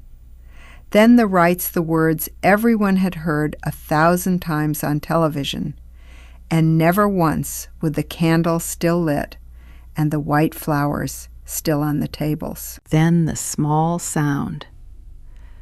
The particular metal sound of handcuffs closing, which is not loud, and which I have heard before, and which I have never gotten used to, because it is the sound of a life-changing tracks in front of you while you watch. Darius turned his head and found me. I made myself hold it. Whatever he had believed about the floor he stood on, that it was his, that it would hold, that a room could always be talked level again, he was learning, in real time, that it had never been as solid as he thought. He did not say anything to me. There was nothing left in his repertoire that worked on me. Marcus and I looked at each other for exactly 1 second. We had agreed on this without ever quite saying it, that the gala was mine and the arrest was his. I had given the room the truth, in front of the people who had a right to hear it. The clean case, the one that would actually hold up in a courtroom, had never been mine to make, and was not made out of my slides. It was his, and it was already built, and it had walked in through those doors right on time. He gave me the smallest nod a man can give. Then he turned back to his work. At the front table, Adeze Nwosu rose to her feet. She did not say anything either. She stood, in her burgundy and gold, the woman who had given $500 and pressed a tissue to her eye 20 minutes ago, believing it was for something good. And she looked across the room at me. We held it a moment. Then she inclined her head once, slowly. Not a thank you exactly, something older than thank you. One woman telling another that she had seen what was done, that she would not forget it, and that she would carry her part of it, standing up. The agents turned Darius toward the doors. He went without a struggle, because struggle was not a tool that helped him, and Darius only ever reached for tools that helped. They walked him out between them, past the white tables and the candles and the 120 people who had come to honor my husband, and the doors closed behind them, and the sound the room had been holding seemed to go out with him. The room stayed where it was. Nobody got up to leave. The candles were still burning, the white flowers exactly as they had been set out, and the screen behind the empty stage still held the last thing I had put there, the list of names, lit, the amounts beside them. The beautiful room Darius had built to make people feel honored had become, in the space of a few minutes, the room where they watched it come apart. I looked for my sister. Cynthia had not moved from the edge of the staging area. She stood with one hand flat against the wall, the way you brace when the floor stops being something to trust. And she was not looking at the doors where her husband had gone, and she was not looking at me. She was looking down at the floor in front of her feet, at nothing, the way a person looks when the thing that has just happened is too large to put their eyes on directly. The room emptied slowly, the way rooms do after something has happened in them that no one has words for yet. People gathered their coats and did not quite look at each other. A few stood in small knots near the doors, talking low. Most simply left, carrying out with them the thing they had come to give, and had nearly given. I stayed in my chair against the back wall. Now that it was done, my body had started to register what it had been holding all night. My hands were not quite steady, and the muscles along my spine ached as though I had carried something heavy a long way, which I supposed I had. Adeze Nwosu came to me before I could rise. She crossed the emptying room in her burgundy and gold, unhurried, and sat down in the chair beside mine without being asked, and took both my hands in both of hers. Her hands were dry and warm and very strong. I had felt them before. 5 years ago, she had held them exactly like this, on the steps of Grace Emanuel, after they closed the casket, and told me that Emeka had understood community not as a word, but as a thing you do with your hands. She did not say anything like that now. She looked at me a while, and then she said simply, "He would be proud of what you did with your hands tonight." I had not cried at the gala. I had been too busy, and then too careful. But that nearly undid me, and Adeze saw it, and she pressed my hands once, hard, the way you steady a thing that is about to tip, and held on until it passed. $500, she said, and almost smiled. I would give it again to have been in this room tonight. When I finally stood and walked out toward the foyer, Cynthia was there. She was standing alone by the coat table, not taking a coat, not doing anything, in the black dress she could not afford. The agents were gone. Darius was gone. The people who had filled her evening had passed her on the way out without stopping, and she had let them. And now there was only my sister, in an empty foyer, looking at me. For a moment, neither of us spoke. 30 years of being sisters, and I could not find the first word. She found it. "He was good to me," she said. Her voice held no defiance. It was lost. "Emeka, you don't know how good he was to me. Viv, when everything fell apart for me, he was the one who—" She stopped. "When Darius said we should do something for him, keep his name alive, I thought—" Her face came apart slowly, in pieces, the way a thing does when the structure underneath it has already failed and only the surface is left to go. "I thought I was doing something right. I thought I was doing it for him." And here is the part I will carry. I did know how good Emeka had been to her. I knew it better than she imagined. I had read it, in his own careful words, the things he had done for her quietly and never told me. I knew exactly how real the thing was that Darius had reached into and bent. That was what made it unbearable. The con had not worked in spite of Emeka's goodness. It had worked because of it. Darius had found the truest thing in my sister's life and used it as the handle. "I know," I said. "That is the most painful part." She looked at me. "You know, I know he was good to you." I did not tell her the rest. There was a version of this where I laid it all out, the emails, the money, the careful shape of everything my husband had chosen to keep from me, and made her carry that too. I could feel the old pull of it, the part of me that handles a thing by holding it. But there was nothing in it for her. It would only have been me setting my own weight down on a woman who could not hold one more ounce tonight. So I let her keep the smaller grief, and I kept the larger one. And for once, I knew the difference between the silence that protects and the silence that controls. "Can you—" she started. I knew the word coming. I did not let her reach it because I was not going to lie to her. And I could not yet say yes. "You're my sister," I said. "That doesn't go away. But I don't know how to stand next to you right now, and I won't tell you that I do." She nodded.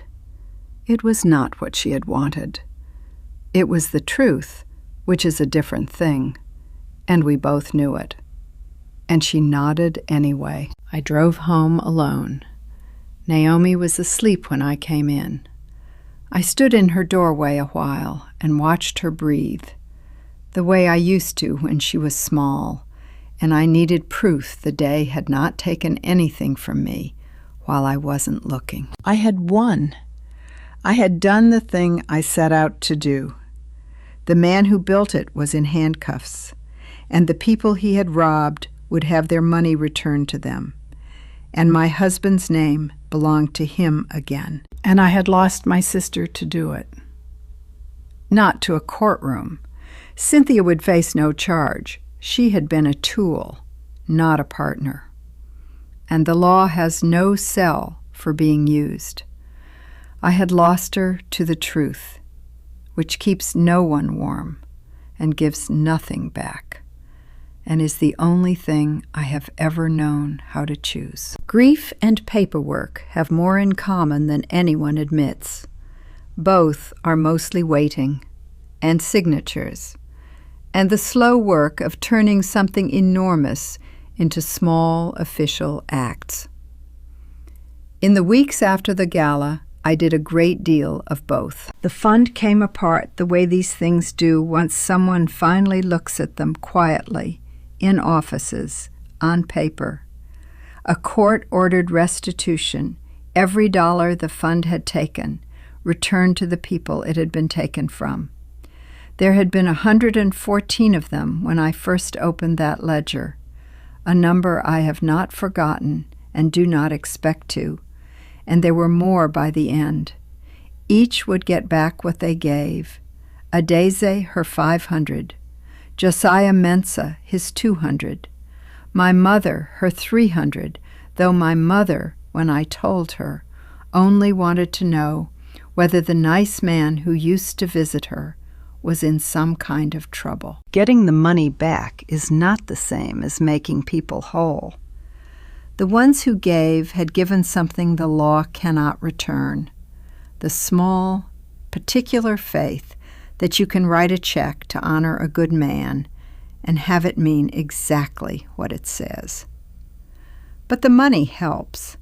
The money is not nothing.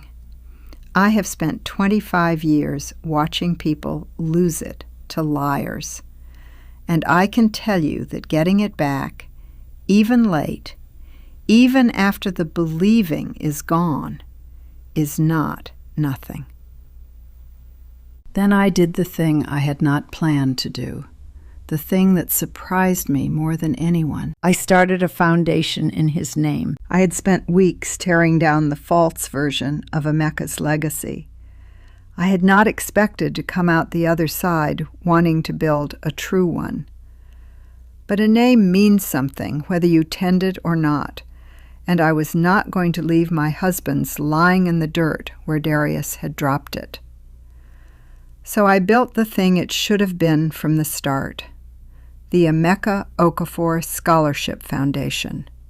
Small, real, for young people coming up the way he came up, with more will than money and a long climb ahead. I asked 3 people to sit on the board with me, and all 3 said yes before I finished asking.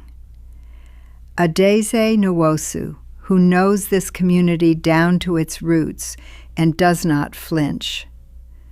Reverend Samuel Osei of Grace Emmanuel, who had buried Emeka and wanted, he said, to stand on the other side of a grief for once and build instead of bury.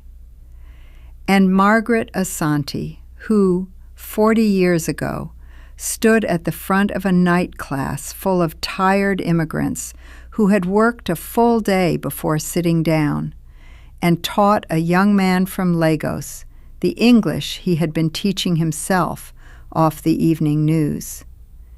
She is old now. She cried when I called her.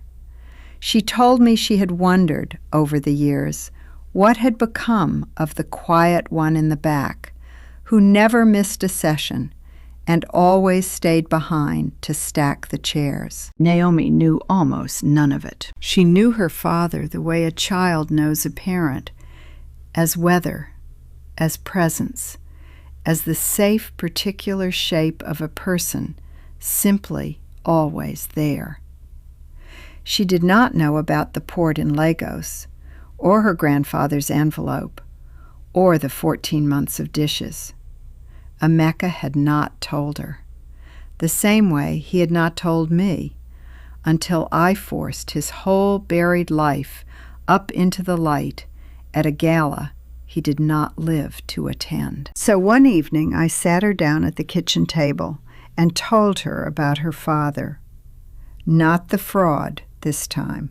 Him, where he came from, and what it cost him to get here, and the sentence he had carried his whole life about building something honest out of what you were handed. She listened the way she listens to things that matter, very still. And when I finished, she was quiet for a while. "I want to help with the foundation," she said. "Not for show. A real job." I told her she could. I meant it. In the end, the job she took was the applications.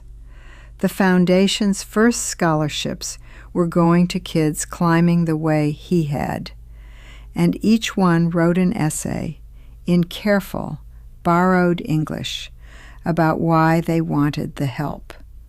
Naomi read every single one. Nobody gets skimmed, she told me, as though it were the most obvious rule in the world. Dad would have read them all the way to the end. She was right. She was also 14, and already more like him than she will ever know. Then she asked the other thing, the one I had been waiting for. "What happens to Aunt Cynthia?" I did not soften it, because I had promised myself I was finished deciding what she could hold. Nothing happens to her, legally. She didn't break the law. But things are broken between us, Naomi, and I don't know yet whether they get fixed. Some things don't.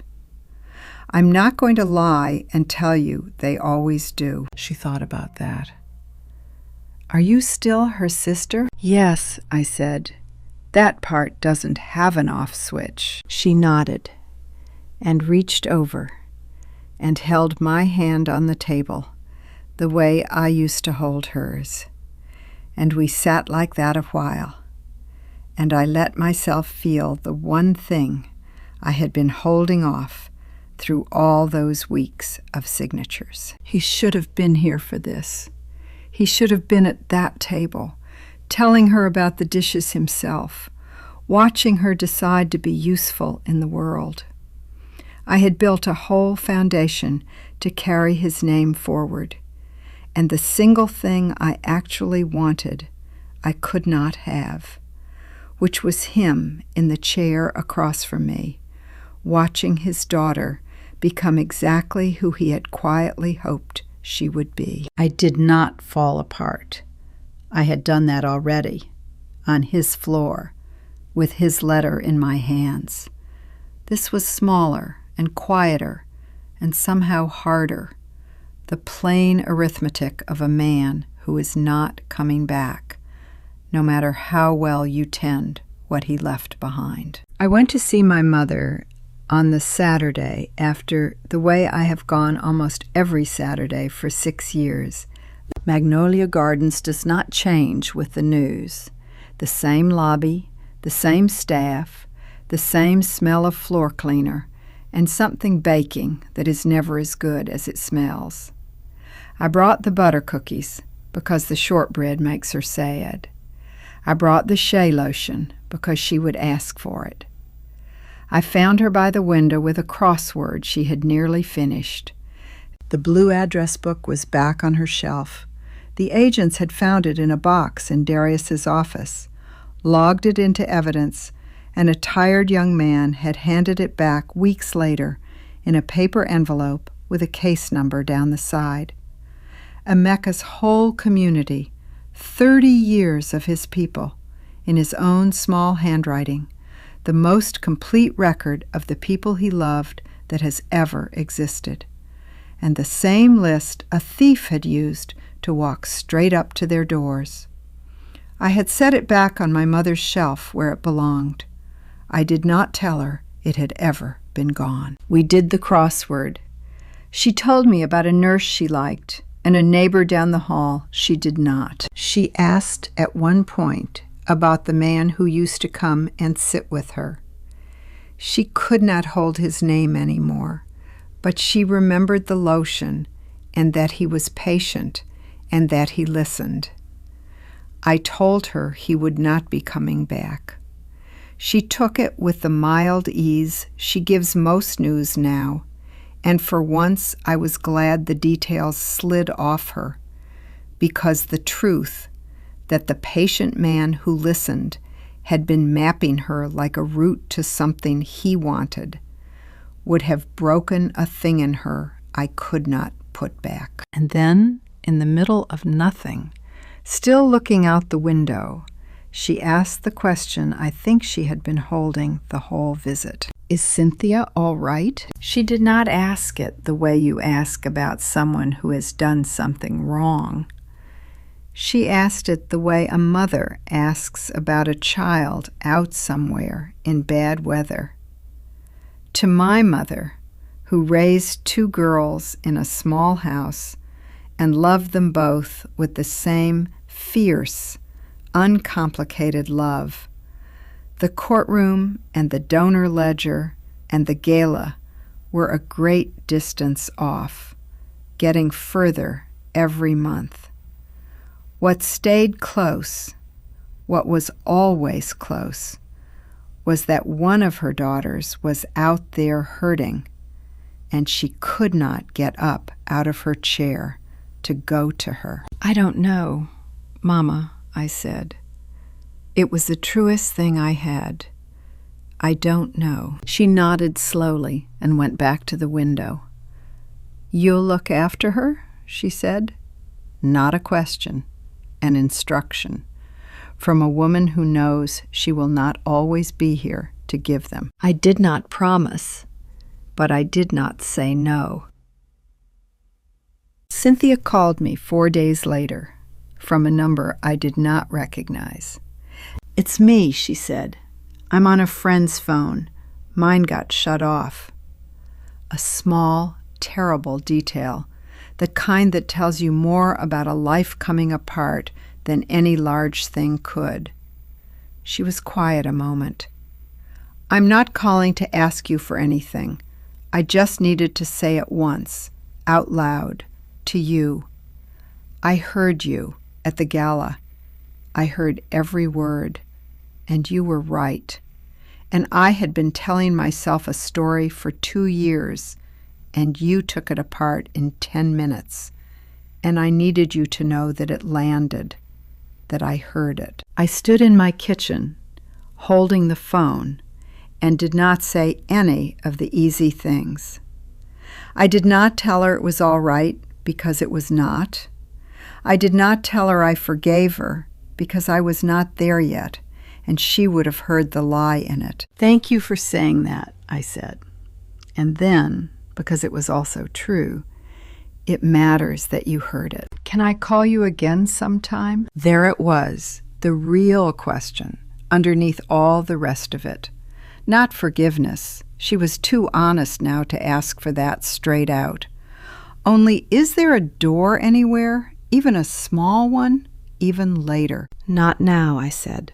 "I don't know about later, but not now." It was not nothing, and she heard that too. "Okay," she said. "Okay, Viv." And she let me go. That weekend, without my asking her to, Naomi went out to the back fence and began clearing the sunflower bed. Emeka had planted sunflowers along that fence every spring for as long as she had been alive, because he loved the way they turned all day to follow the light. They had stood through the fall, gone brown and bent and finally hollow, and the cold had finished them weeks before. I watched from the kitchen window as my 14-year-old pulled the dead stalks up one at a time and laid them in a pile, working in the gray afternoon with her bare hands going red at the knuckles. And I understood she was not only cleaning the yard. When she came in, her hands were full of seed heads, dark and heavy. "For spring," she said, and set them on the windowsill to dry. He always saved them. I used to watch him do it. I had not known that she had watched him do that. There was, it seemed, no end to the things my husband had done quietly and been seen doing, and never once mentioned to a soul. That night, after she was asleep, I stood at the window and looked at the cleared bed, the bare, dark earth where the flowers had been and would be again. The public part was over now, the fund, the man, the truth in the room, the money going home, the foundation, my mother, my sister, my daughter. I had handled all of it the way I handle things. There was one person left that I had not spoken to, and it was time that I did. I drove out to Tybee Island on a cold Tuesday in December, with the heater running and the radio off, the way I had not driven in years, toward a place I could not justify to anyone. Emeka loved this beach, not in summer, when it filled with coolers and umbrellas, but in the off-season, when the wind came hard off the water and the sand went gray, and there was no one on it but the gulls and the people who needed what an empty ocean gives. He told me once, early on, that he came here because it was the same water. The Atlantic that breaks on Tybee is the same Atlantic that breaks on the shore where his father worked the Lagos port for 21 years, loading other men's cargo onto other men's ships. Emeka used to stand at the edge of it and say that if you could follow the water far enough, it would take you home. It comforted him, a man who had crossed an ocean to get here, liked knowing the ocean had not entirely let him go. The last winter we came here together, 2 years before he died. He stood in his good coat at the edge of the water and told me he wanted 2 things that could not both be true. He wanted to be buried in Savannah, where his family could always find him, and he wanted to be scattered a little out into the water that could carry him home. I told him he could not be both, and he knew it. Emeka did not believe in 2 things at once. He just smiled and said a man is allowed one impossible thing, and that this was the one he wanted. In the end, he was buried, and the impossible half of the wish went where impossible things go. I had come to stand in for it. I parked and walked out past the dune line and stood where he used to stand. And for a while I said nothing. Then I did, because I had not come all this way to be quiet at him too, the way I had been quiet at everyone else my whole life. "You should have told me," I said. The wind took it.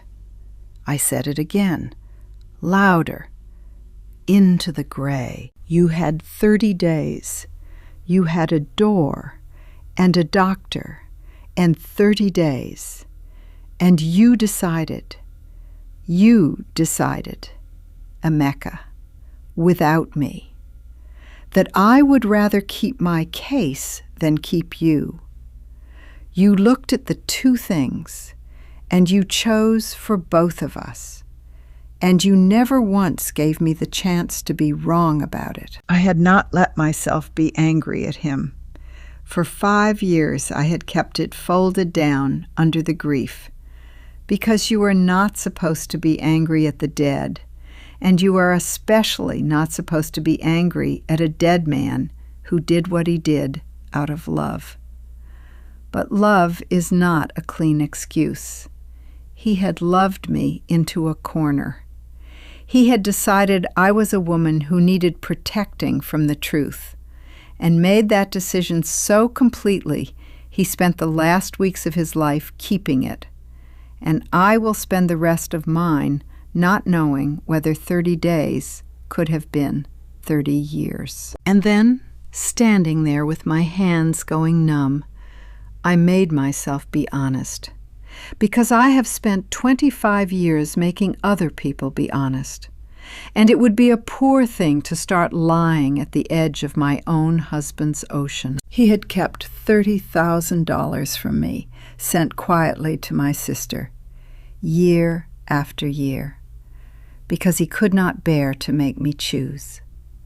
And I had handed those same two people $63,000 of my own, with my eyes open, keeping a spreadsheet I showed to no one, and telling myself every time that this was the last time. He hid his giving, and I hid my accounting, and underneath we had done the exact same thing. We both loved Cynthia past the point where loving her was wise, and we each carried it alone so the other would not have to. I had been so certain I would have seen Darius coming. If only Emeka had let me look. But I had been looking the whole time. I kept a spreadsheet, and I still wrote the checks. I stood there until I could not feel my face, and somewhere in the cold, the anger went out of me, not because he had earned its leaving, but because I finally understood that staying angry at him was only one more thing I was carrying by myself, in silence, the way he had taught me and the way I had taught Naomi. And I was so tired of the lesson. "I forgive you," I said, not because it stopped mattering, because I am done carrying it alone. The water kept coming in. It did not answer. It does not. There was one more thing he had asked of me, in the letter, in his own hand, that someday, on no clock I should feel, I would let myself be loved again. Not as a replacement, because, he wrote, I had more to give than one life could hold. I had read that line 100 times and set it down 100 times. Standing at his ocean, I picked it up, and I did not set it down. "All right," I told him. "Not yet, but all right, I will try." I walked back to the car as the light began to go. The ache did not leave with the anger. I understood by then that it never would, that the 30 days were a wound that does not close, only quiets, and that I would carry the not knowing for the rest of my life. But there is a difference between carrying a wound and carrying a grudge, and I had set one of them down on the sand and left it there for the tide. The same water that used to reach my husband's shoes would reach his father's old port by morning. I let that be enough to drive home on. The sunflowers came up again in May. Naomi planted the seeds she had saved along the same back fence in the same dark earth her father had used every spring of her life. They came up crooked, then tall, and by midsummer stood taller than she did, turning their heavy gold faces all day to follow the light, the way his always had. She did not say much about it. She did not have to. Some inheritances do not need to be spoken out loud. A great deal had happened by then, and I can tell most of it quickly because the slow part was over. Darius pleaded guilty. The evidence was past arguing with, and he had always known his odds. So rather than face all of it in front of a jury, he took the plea.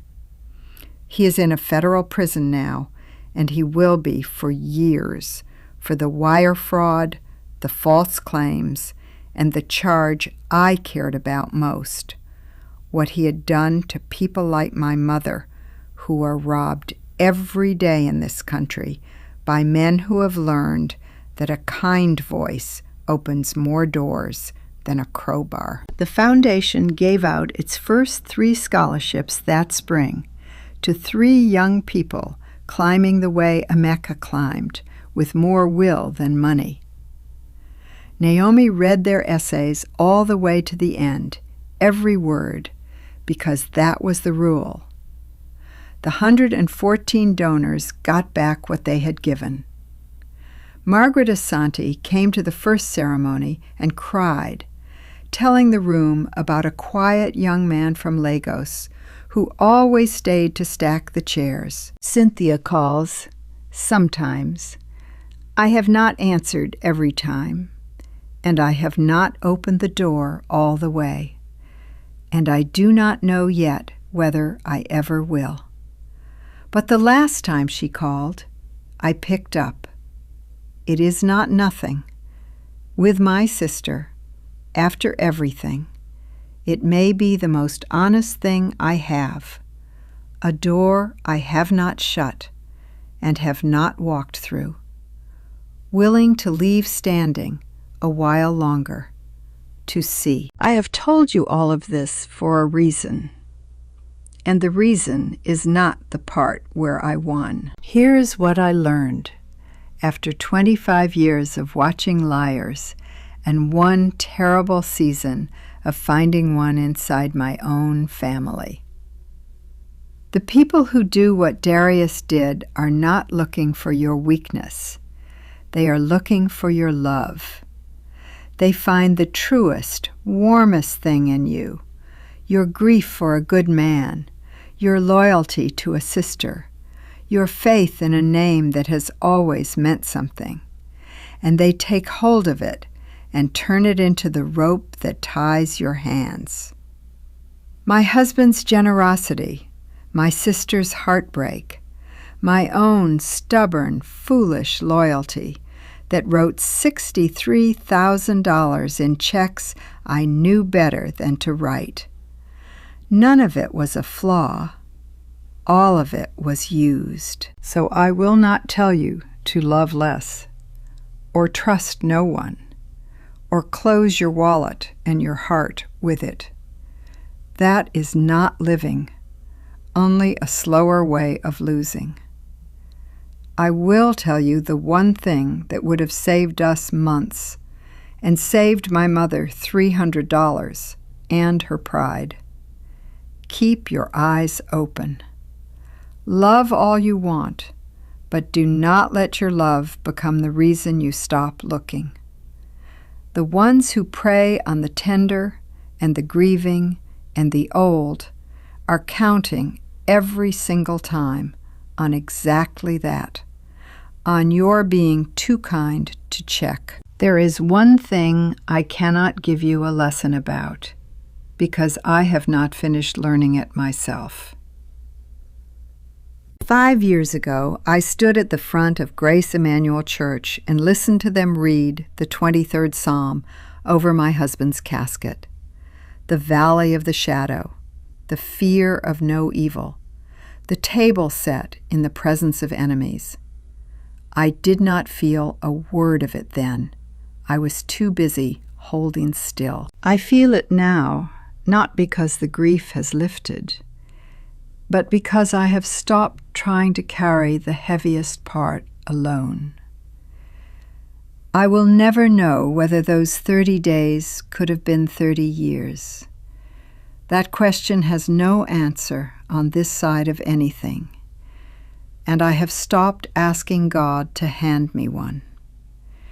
Instead, I ask Him to help me spend the years I did get. And the not knowing, the wound that does not close, I set down in front of God at the end of each day, because it is far too heavy for me and exactly the right size for Him. For 30 years, the people in my life looked at me and saw the quiet one, the one who paid and forgave and held the family together by never once coming apart where anyone could see. They leaned on me the way you lean on a wall. Not one of them ever wondered what a wall might be holding up, or what it might be capable of if it ever decided to move. Neither did Darius. He looked at the grieving widow in the back of his beautiful room and saw a prop for his story. He never saw the investigator. He never saw me coming. None of them ever did. But I am not the quiet one anymore. If you have stayed with me to the end of this, thank you.